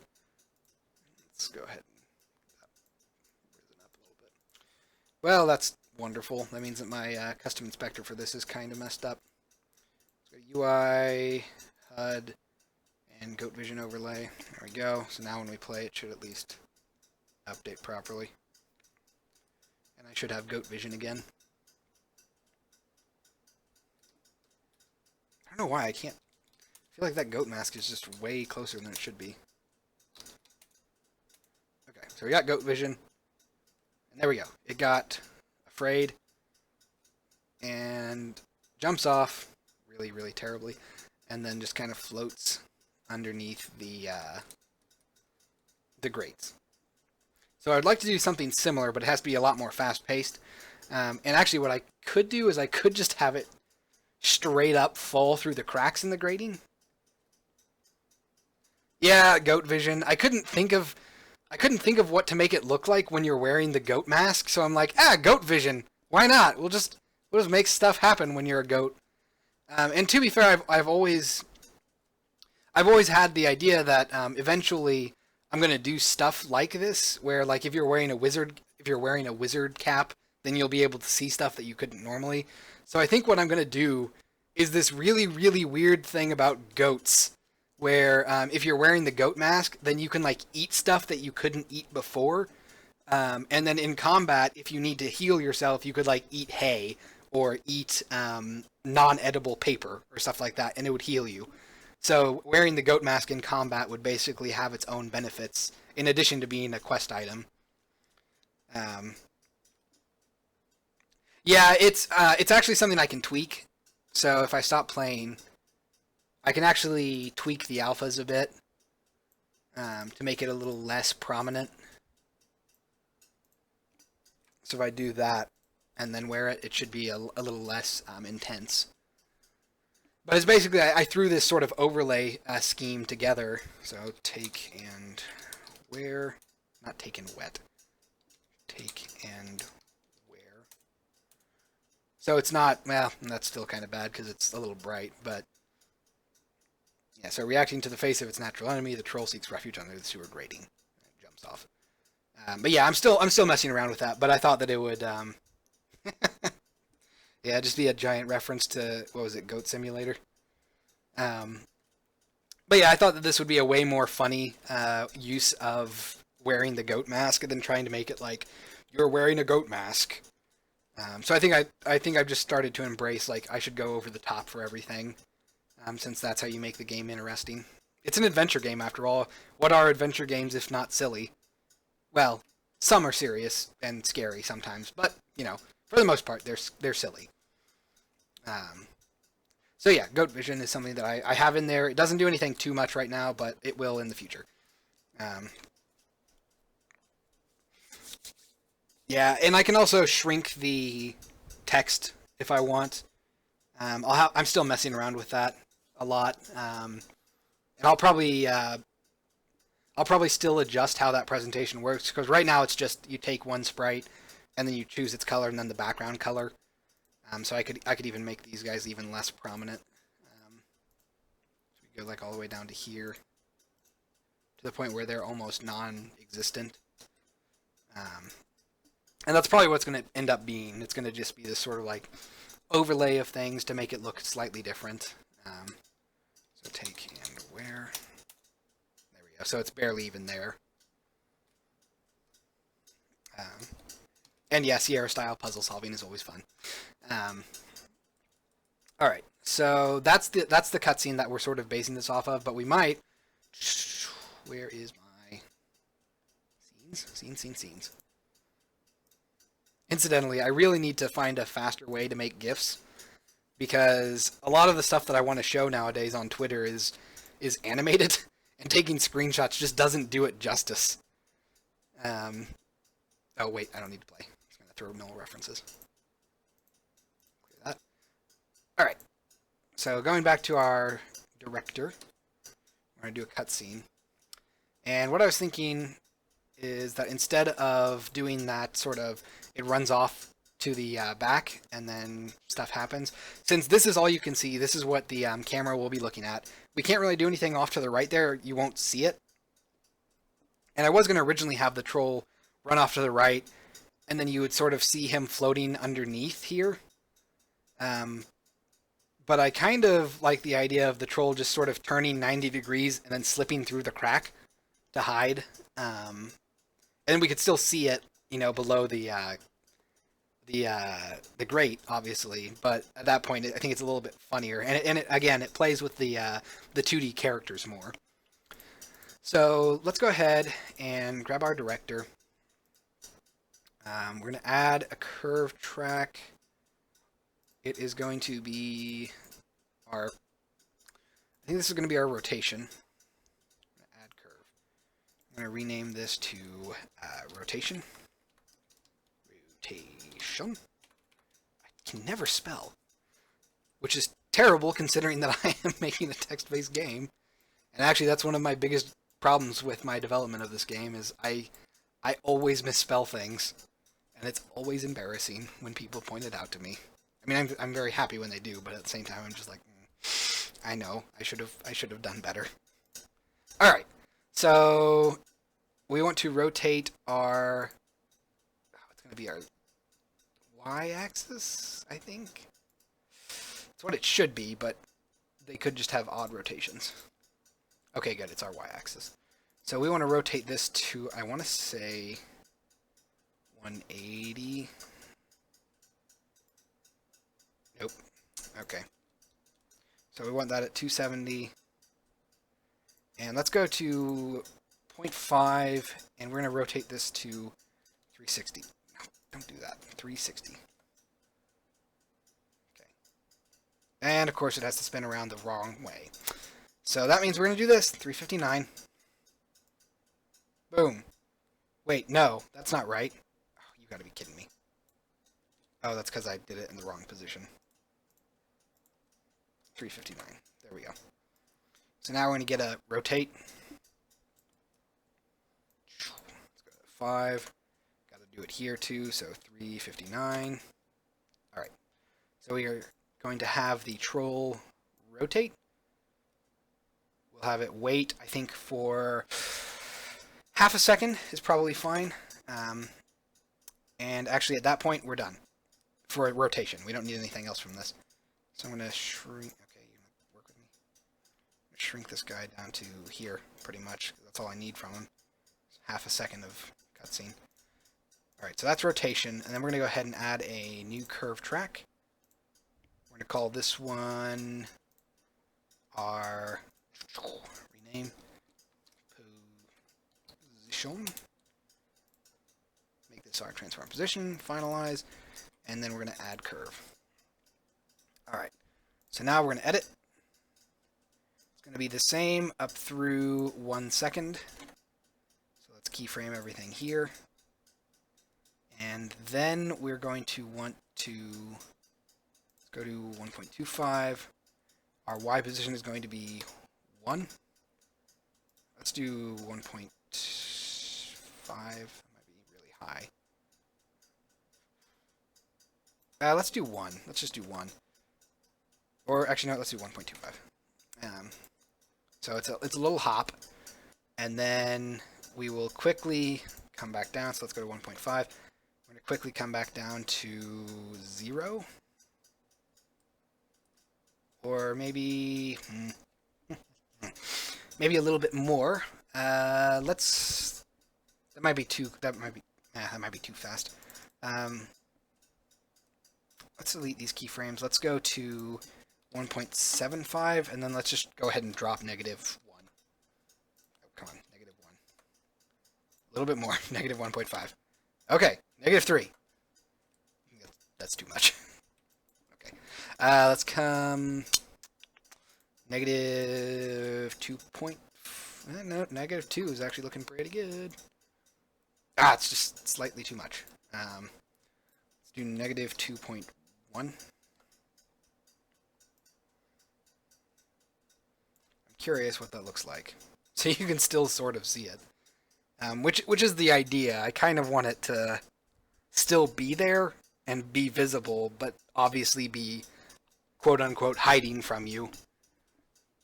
So I kind of like it being there as is. Of course, actually, since this is animation, I can't just have it stop there. I need to have it actually go to, let's go to -2.5, and then at 2.25, we'll have it come back up to -2. Oh, come on. -2.1. And then we'll have it just be at -2.1 for the rest of the cutscene, I think. Let's go to 2.5 and -2.1. Why does it do that? -2.1. There we go. We can snap that in. Okay. So this is what it looks like. Scrubbing through it, at least. I probably should have some splash particles come up, too, so we can do that next. So we get a rotate, hop up, fall down. Whoa! You came back way too much.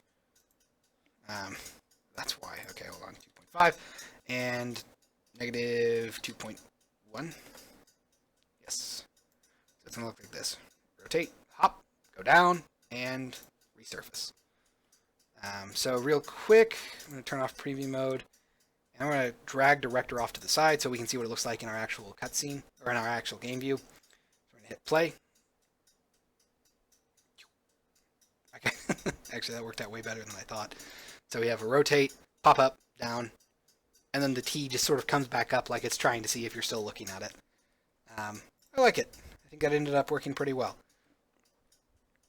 Okay, so let's dock this, and then next we're going to have some particle effects. So let's go back down here. We're going to create... Actually, I might have some splash particle effects already. I don't know how useful they'll be here, but I actually don't think it'll be any use at all, because these are waterfall splashes, so they're not going to work properly. Get rid of that. So then we'll go ahead and create a new one. So let's create a particle system, and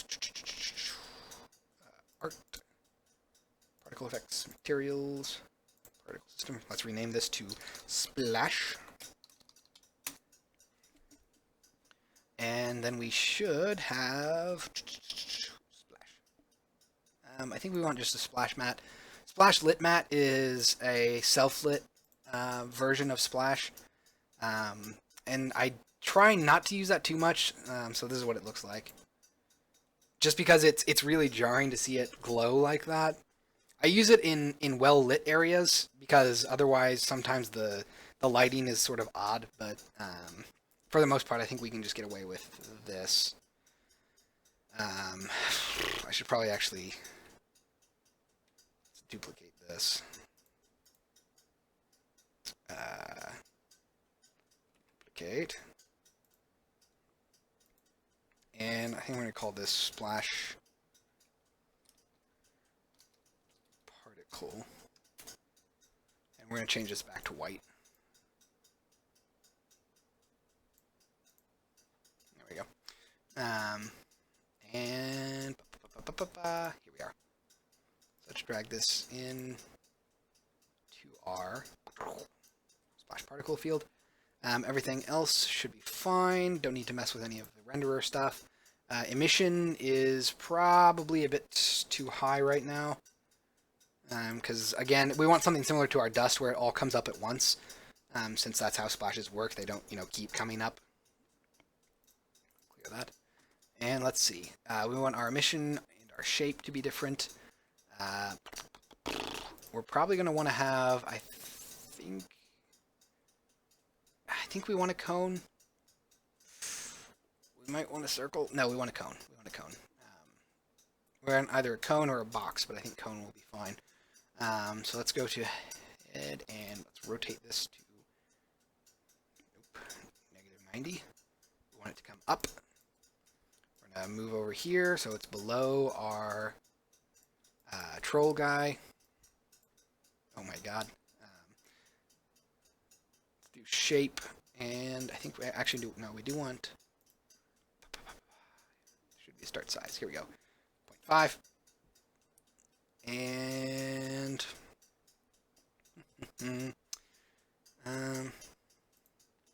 go random between two colors. Make the first color sort of a bluish. Actually, we want to make it a dark greenish because of the sewer. Then we're going to change this to a slightly cyan, and I might make it a little bit dark green again, a little more green. Interesting. Wonder why it's not affecting it. Weird. Now let's do color over lifetime. Turn that on. We're going to do the same thing we did before. Set these guys up at 90 and 10%. 10%. Change these guys to 0 alpha so that we get the nice gradual fade in, fade out. Okay, that's super weird. Because it should be randomly picking between these two colors, and we're not getting anything from it.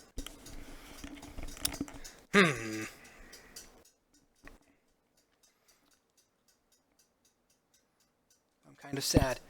Had some people drop off there. I think people got really excited about the goat vision. And then they tuned out when they're like, oh, now it's just boring particle effects. Oh well. Occasionally, I guess I just have to live with the fact that I have spurts of okayness.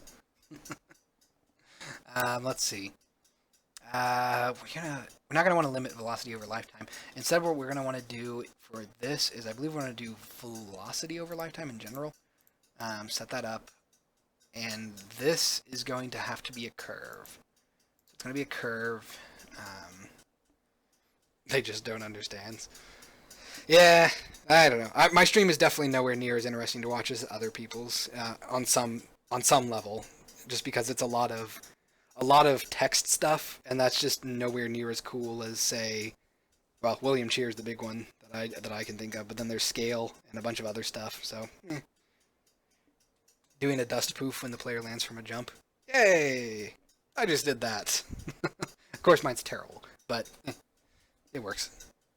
Yeah, particles they're interesting when you really delve into them, but it's a sinkhole basically because you have to do so much to accomplish such a small thing. At least if you're really picky, like I tend to be after a while. Um, let's see. So we have our color over lifetime. That's fine.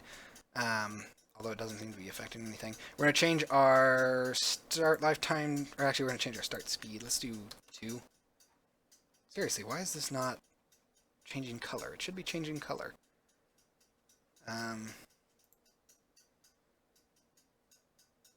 It's so weird. Stop.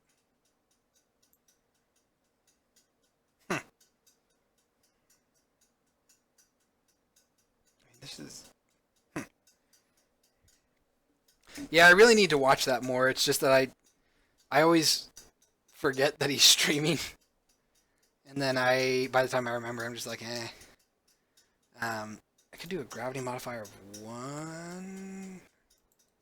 Would that be fine? No, let's go to 0.5. Because we do want it to go up. So let's change our start speed to 3. Oh, crap. Splash. Here we go.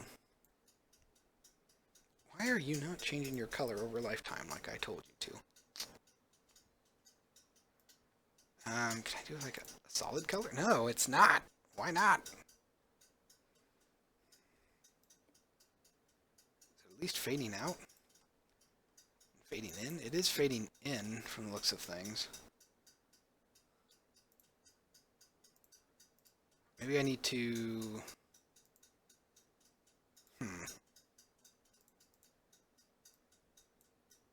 Okay, that's super weird. It's like color isn't affecting it.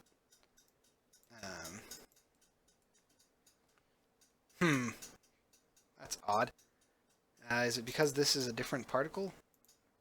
Ah, that's why. We want this to be particle and alpha blended, I believe. Yes, okay. There we go. That's better. Because I was doing vertex lit. That's not what I wanted. Okay. Well, isn't that nice? Learn something new every day. So that was just me being dumb. Splash. Okay, so now we're doing better. Random between 2 colors. Yay! It still looks really well lit for some reason. It's not self-illuminating, I don't think, is it? It might be self-illuminating. Let's see. Let's try particles.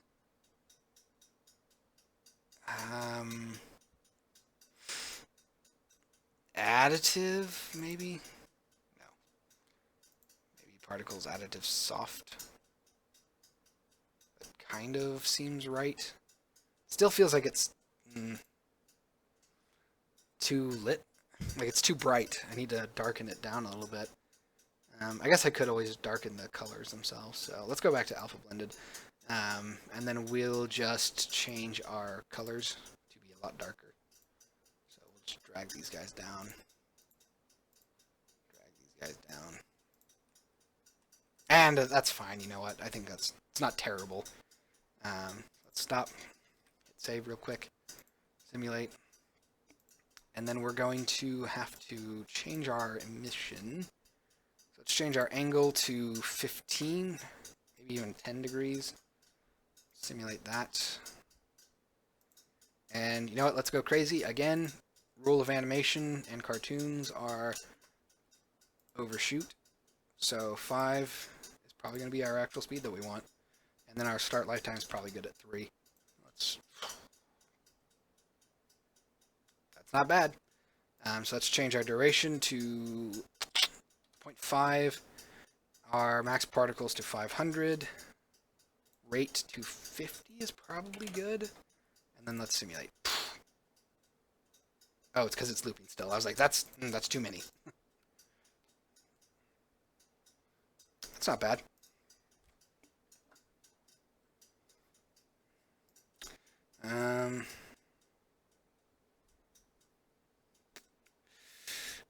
We might... Hold on. There's not enough darkness between these two colors. Like, there's not enough difference.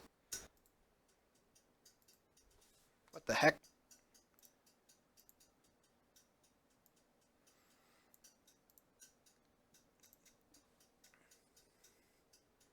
That might be enough. We get like... let's try tune this up to 100 just to see what it looks like. No. It's too much on the same level, pretty much. So I might actually go ahead and tune this up to 0.75 and then turn this down to 50. That might give me a better effect. Okay, I like that a little bit more. Because I just want it to, since it has to sort of fold in on itself to come back down due to gravity, it needs to definitely be a little bit more spaced out. And also I'm going to change our radius to 0.5 here. Simulate that. There we go. Simulate. Just double checking to see what it looks like. And good. Okay, so there's our particle system. And we're going to turn off Play on Awake. Everything else should be fine. I don't need to change anything else, I don't think. And then we can come down to our director again. And we are going to add a new track to our actual... That's the enemy fleas. We don't want that. We want... Oh, wait, no, that is right. We do want enemy fleas. Add a group. Actor track group. We're going to grab this, and it will be our splash. So we're going to rename this to splash. Not spalsh. Splash. Particles. Add an actor track. Did it sign it? Right? Yep, good. We're going to do a particle system. Play. That is going to be, I believe, right here. Okay, no, so it's going to be closer to 1.7. I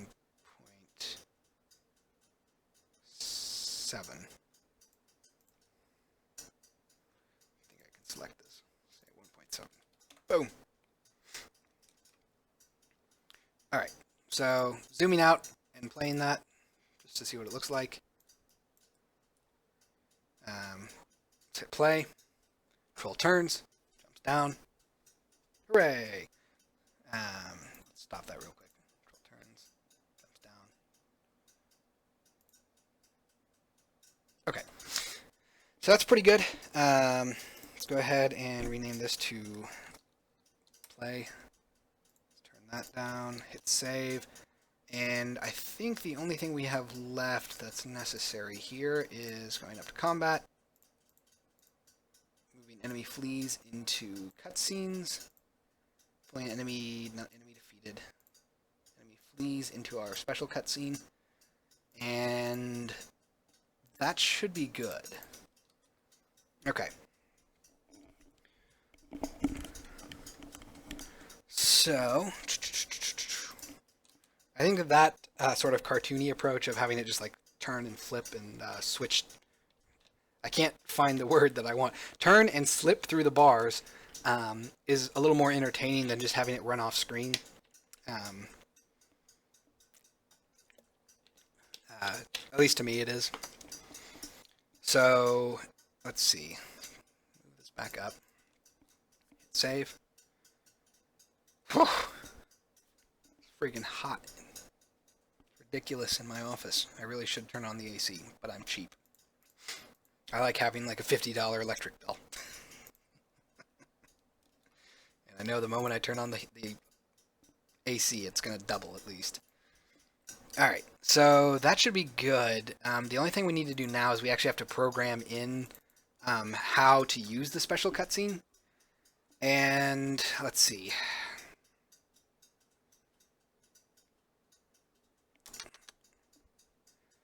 Yeah, I do not envy you out in LA. Um, oh, that's one of the reasons that I can't stand coastal areas. It's terrible on the coasts because it's humid. I can stand 110-degree weather in the south, like in Texas and Arizona. I can stand dry heats, but I cannot survive. It's only 80 degrees here, but it's so humid, and humidity just 70 degrees with just a teeny bit of humidity. Just I die. I just straight up die. I can't do it. I can't handle humidity. Um, really? I would have thought that it was a lot more humid out in on the coast. I guess. I guess. Maybe not. I mean, it's. I don't know. I'm not a meteorologist, so. Oh, okay. Yeah. Well, if I remember correctly, recently California has had a huge problem with lack of rain, hasn't it? Like in the past couple of years, it's been terrible. Um, let's see. So we're gonna have to add a. So we have in combat, lose combat. We're gonna need a special. So we're gonna say private I enumerator special combat coroutine. And this is gonna be weird. Okay. Virtual. We're gonna change this to protected, which means that it's gonna go above the other ones. Actually, you know what? No. Put this down here, and then we're gonna just copy this stuff over. These should probably be protected virtual stuff too. If you're near the beach, it's more humid. Yeah. Yeah, that makes sense. Yeah, I guess that's true. I never really think about how big LA actually is. Um, so for this, we're just gonna say yield. Let me think. Special cutscene dot play yield return new wait for seconds. Um, special cutscene dot duration. And I guess we'll just treat it like what you would get, or we'll treat it on, by default, we will treat it like you won. So we'll do something similar to this. So we'll just copy this over. But we definitely need to set it up so that the game knows how to handle that properly. Which means that I probably should actually have... oh dear. That means that it's in combat view. Oh no, doesn't it? It does. It does. Crud. Crud.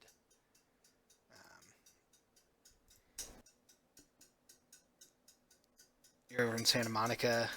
Oh. Yeah. Yeah. Yeah, that's the thing about big cities, and I assume it's similar for all big cities all over the world, not just a U.S. thing. But you usually have a center point that becomes synonymous with the sort of entire area. It's like how when people say Las Vegas, they're actually talking about paradise, not Las Vegas itself. Um, and it's just become like you say Las Vegas when you mean that particular strip, but that's not actually in Las Vegas. It's weird like that. Yeah. All right. So what we're gonna do here is we're gonna have to add. No, no, no, no. This isn't right. There should be. Hold on. Sewer combat.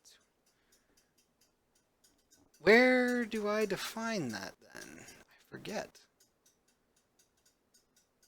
I guess we'll go back to combat view. Let me see where I define the defeat ID. Find all references. combat view defeat ID equals info.defeat ID. There it is. See. Ah, right. Go to definition. Okay. I'm going to go ahead and say public data ID special ID as well. This is going to be great. This is quickly. Combat is just a massive, unwieldy beast. Private data ID special ID. And then we're going to say this dot special ID equals info dot special ID. And this is basically so that we can set a value in session that occurs when you activate the special effect. Yep, see? Well, it's easier to say Vegas than it is to just say Paradise. Although I'm surprised that the delicious hypocrisy of saying Paradise never caught on. Let's see. So once we're done with that, I think we're going to go ahead and say final references. Right. Also, actually, you know what? We'll change this to... crap. How am I going to do that? I have to go to combat... Really? No, it's down here. Okay.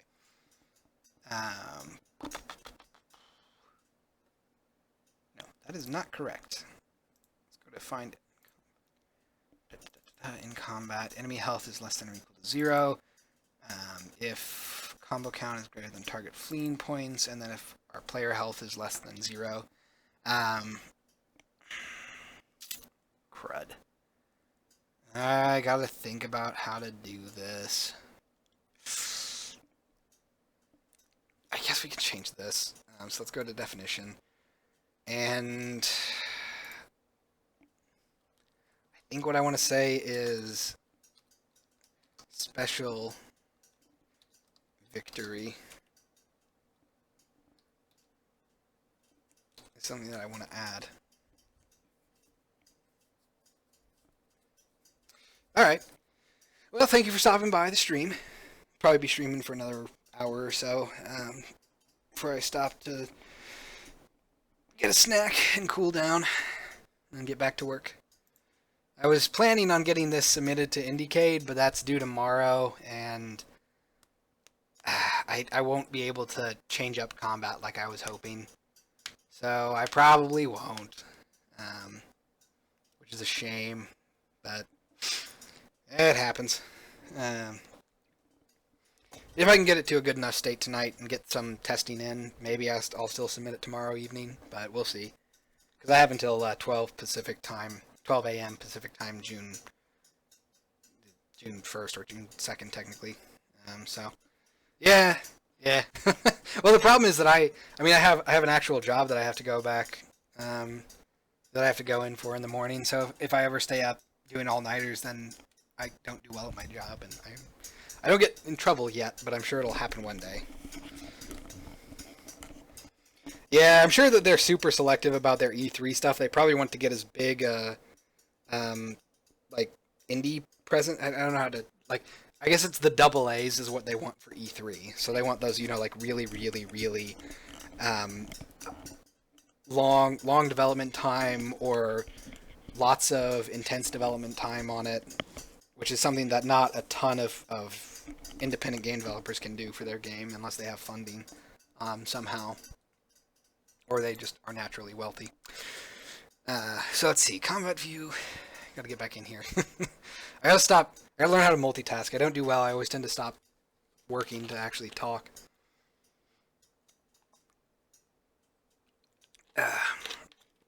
All right. So we come down here and we're gonna say case combat victory. No, not combat view. Combat phase dot special victory break stuff. If special ID is not equal null,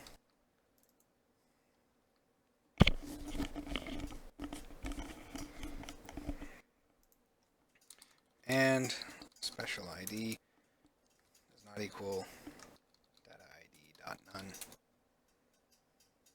Probably should get that up here too.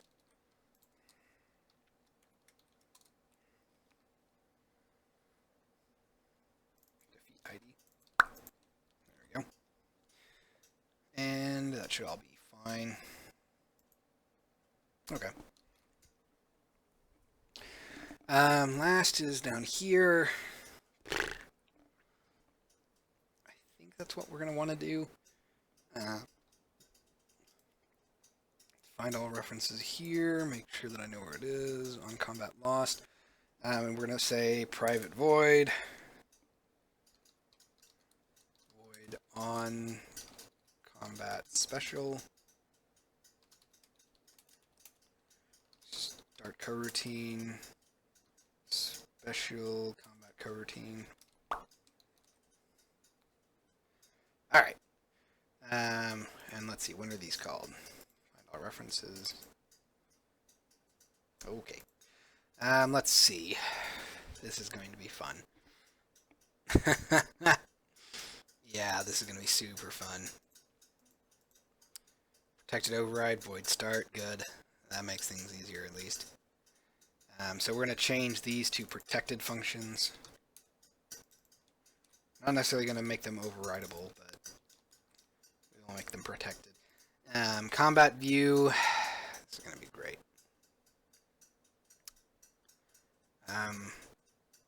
Oh man.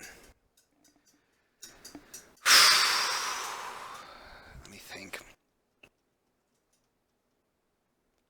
I have to basically redo how I'm handling items because the items are not working, obviously. So let me go to, I believe it's going to be item. Well, we should be able to find it. There aren't too many things named item. I think it might be menu items. Combat item menu. There we go. Da, da, da, da. Oh no, I hope I don't have to say, oh no. Cached inventory combat items, go to definition. I really hope that it's... Okay, good. That's just me being silly. Combat effect, equip. Yes, I know. Where is my goat face? Goat mask. Not goat face. Goat face sounds scary. Goat mask is playful. When you say someone is wearing a goat mask, it's a party. When you say someone is wearing a goat face, it's no longer a party. Let's see. Inventory, base. No, these are the scripts. I want my prefabs. Interactions, levels, intro, castle, items, goat mask. Yep, it reset again. Dang it. We might fix that real quick because I don't want to keep messing with that. Interactive object. I spelled it wrong. Interactive object inspector. All right. Yeah. Let's see.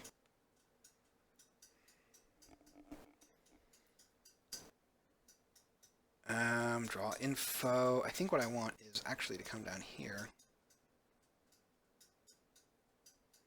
And I believe what I want to do is just say serialized object apply modified properties. Here's what I want. I think. I don't even think I need that if GUI statement anymore. I think I just need this. That should be fine. I'm tired of making these changes again and again. UI HUD. Grab our goat mask again. And let it compile. Let's change our colors real quick. to a slightly brighter. It's a little bit more bright. And just a little bit more solid. No, not battle text. We want it to actually be Goat Vision overlay. There we go. Anyway, what was I going to do? Combat. That's right. Let's see. Combat item menu. Oh, right. I wanted to check and see if that was set up properly. Equip type, overlay, info. Okay, it must be here then. Item. So I don't think I have it using. Screw it. We'll go here. Go to definition. Let's close this. Let's pull this over. And okay, where do I have it coming from?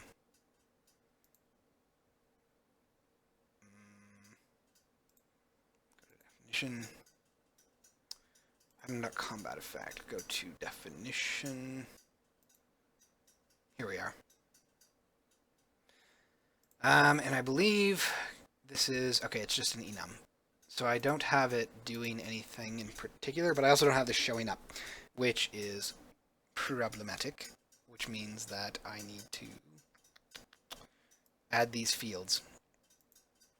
That's why I don't have them set up yet. Okay. So let's go ahead and go to Interactive Object Inspector, draw Custom Inspector. We want to say draw item info. Yep. Go to definition. Close this. All right. And then we're going to say item manager dot what is it? Combat effect equals combat effect. Oh, come on. What is a combat effect? Item combat effect. Item combat effect. Editor GUI layout dot enum popup. New GUI content. I love writing custom inspectors. Super fun. Let's see. I believe I just want those two. Yep, that's it. Item manager dot combat effect. And we're going to label this as combat effect. So now if we let that compile, we should see it pop up below the color guys down here. I probably should split that up into like areas or something, but it's fine. And then we're going to need a couple of more. We're going to need spaces for combat message and combat amount. So let's see. Let's peek this. We have none, heal, damage, and equip. So if item manager dot combat effect is equal to item dot damage, or item manager dot combat effect is equal to item combat effect dot heal, then we're going to show a field for how much it should do either of those things. And gotta crack my fingers and my neck, which actually hurt more than it should have. We're going to say item manager dot combat amount is equal to editor GUI layout dot float field new GUI layout, or I'm sorry, new GUI content. Boop, boop, boop. And then item manager dot combat amount. I'm guessing that's correct. Yep. I guess we'll do combat amount for now. All right, and let's go ahead and say, we'll go ahead and put this after that. Item manager dot combat message equals editor GUI layout dot string field. Nope, it's a text field. Text field. Probably should be text area, but I'm going to go ahead and just do a text field to be lazy for now. So new GUI content, and then item manager dot combat message. Combat message. And I'm going to do a comma here and add a second string for a tooltip. And for that, I'm going to go ahead and say message to display when being used in combat.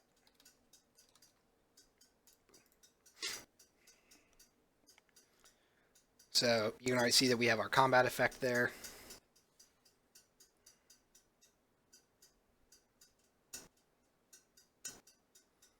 We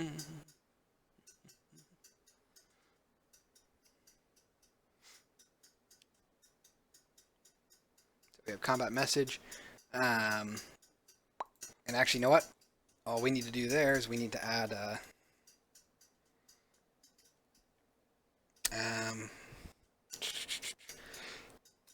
let's do if item manager dot combat effect does not equal none. Then we will draw that field.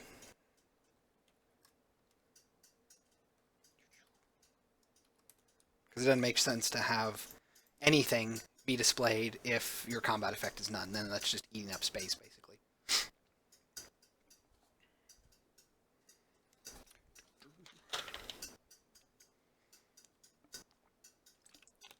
Okay, and then it compiled, and then pff, combat message went away. Yep, it's gone. Like I said. So heal gives us both, damage gives us both, and equip only gives us the one. Hooray! And its combat effect is equip. Combat message is you put on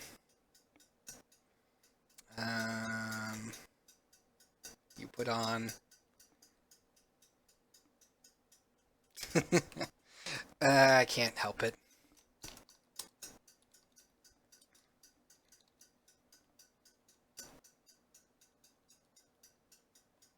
You feel bad.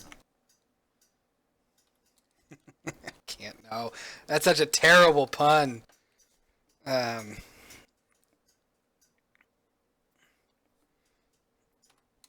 As you put on the goat mask. I can't help it. I have a weakness for puns. Okay, so all that stuff's in there, and now if we go back to our sewer level, if I could find it, scenes, intro, sewers.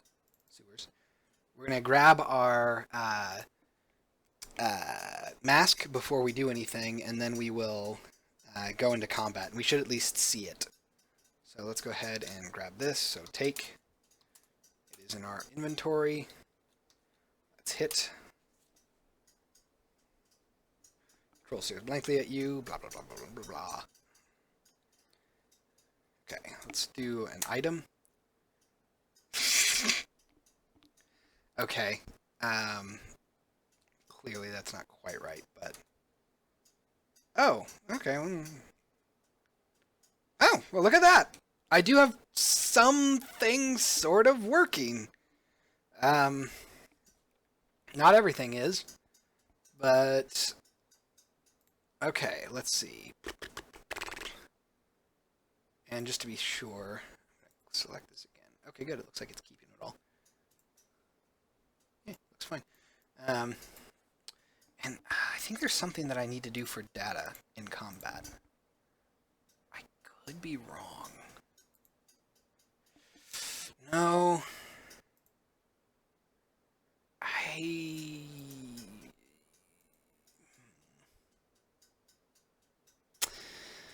I didn't think so, but combat item menu. Let's see. Blah, blah, blah. Actually, no, let's go over to item. Let's go ahead and close our item combat effect. Let's close the HUD view. close the castle sewers and the castle scene. And get rid of use item zone. Okay.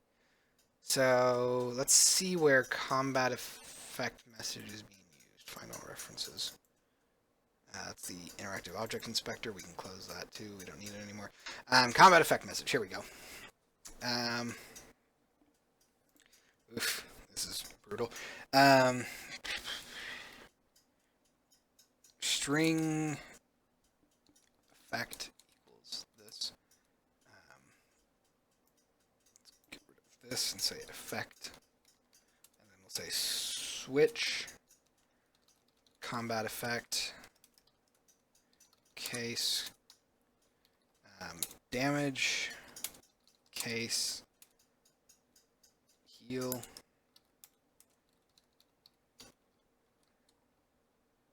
say effect equals that. Oh crap, of course message was being done. Combat effect message and then case equip. Our string will instead be effect equals equip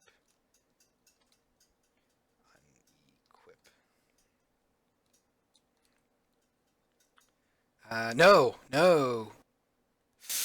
Crap. It should actually only read one of those.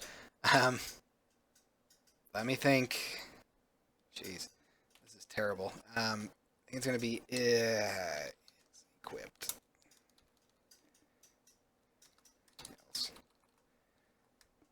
I really hope this works. I don't know if it will or not, but we'll see. Basically, what I'm wanting to do is if you have it equipped, then its effect should be unequipped, and if you don't have it equipped, then its effect should be equipped.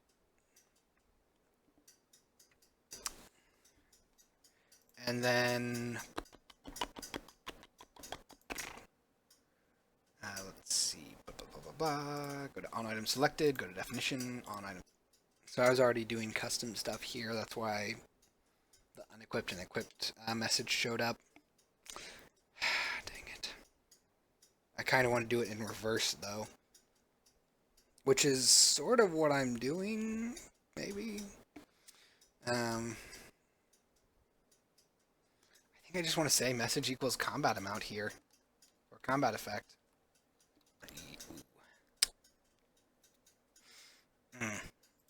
Give me a second. Go to definition. We basically want to try and get. Yeah. See, this is the crud.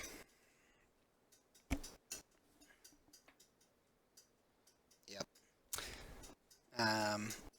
So I was already doing custom stuff here. That's why the unequipped and equipped message showed up. Dang it. I kind of want to do it in reverse though, which is sort of what I'm doing. Maybe. I think I just want to say message equals combat amount here, or combat effect.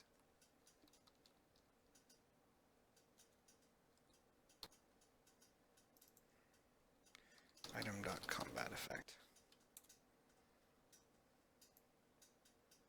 Oh no. Crud. That's why I was doing that. Dang it. Okay, then for now I'm just going to leave it as is. And we're going to say to do add messages for equipping and unequipping items. Because I don't want to have the same message play when you're putting it on and when you're taking it off. Because it doesn't make sense for you for the message to say you feel bad as you put on the goat mask when you're taking the goat mask off. That's not how that should work. Great. I'm honestly not entirely sure if this will even quite do what I want still. But we'll see. Okay. I might have double clicked. I did. I double clicked. I hate it when I double click.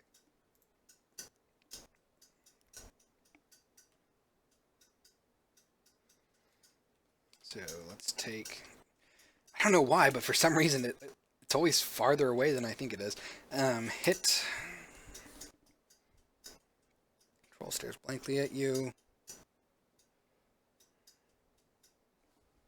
2. Effect is equip. Let's equip it. Says we equipped our goat mask. Okay. So it says we did, but then there are no. Let's see, refresh equipment. Go to definition. Go to definition. Yeah, I got daisy chained crap.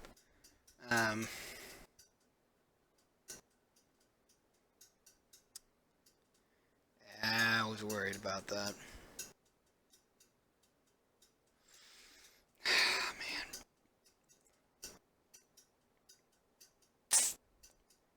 So I don't have.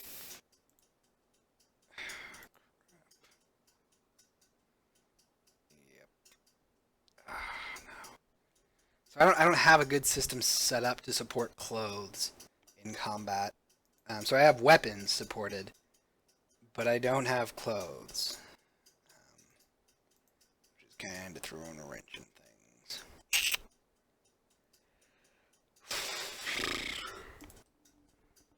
Excuse me. So I have 3 things trying to talk to combat. Let me think. What would be the best way to handle this? I would have to. Yeah, that's not great.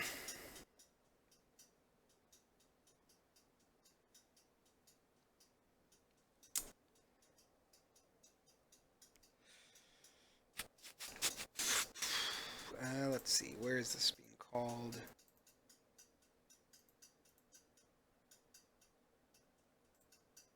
Find references. No. Yes. I think this is what I want. Here it is. Get player combat info. Ah, okay. Right. So, I mean, I could manually add one.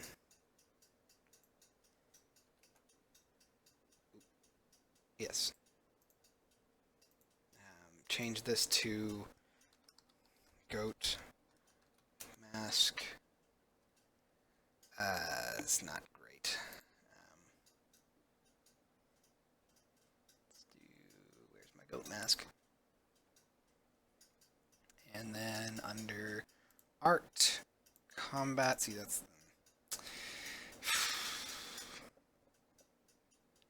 Okay. Levels, intro, castle, items, goat mask. I'm just curious what this will look like. I don't anticipate anything good. I'm willing to bet that I'll be holding it in like my right hand, so on the right side of the player, rather than actually wearing it on my head like I should. But we'll see.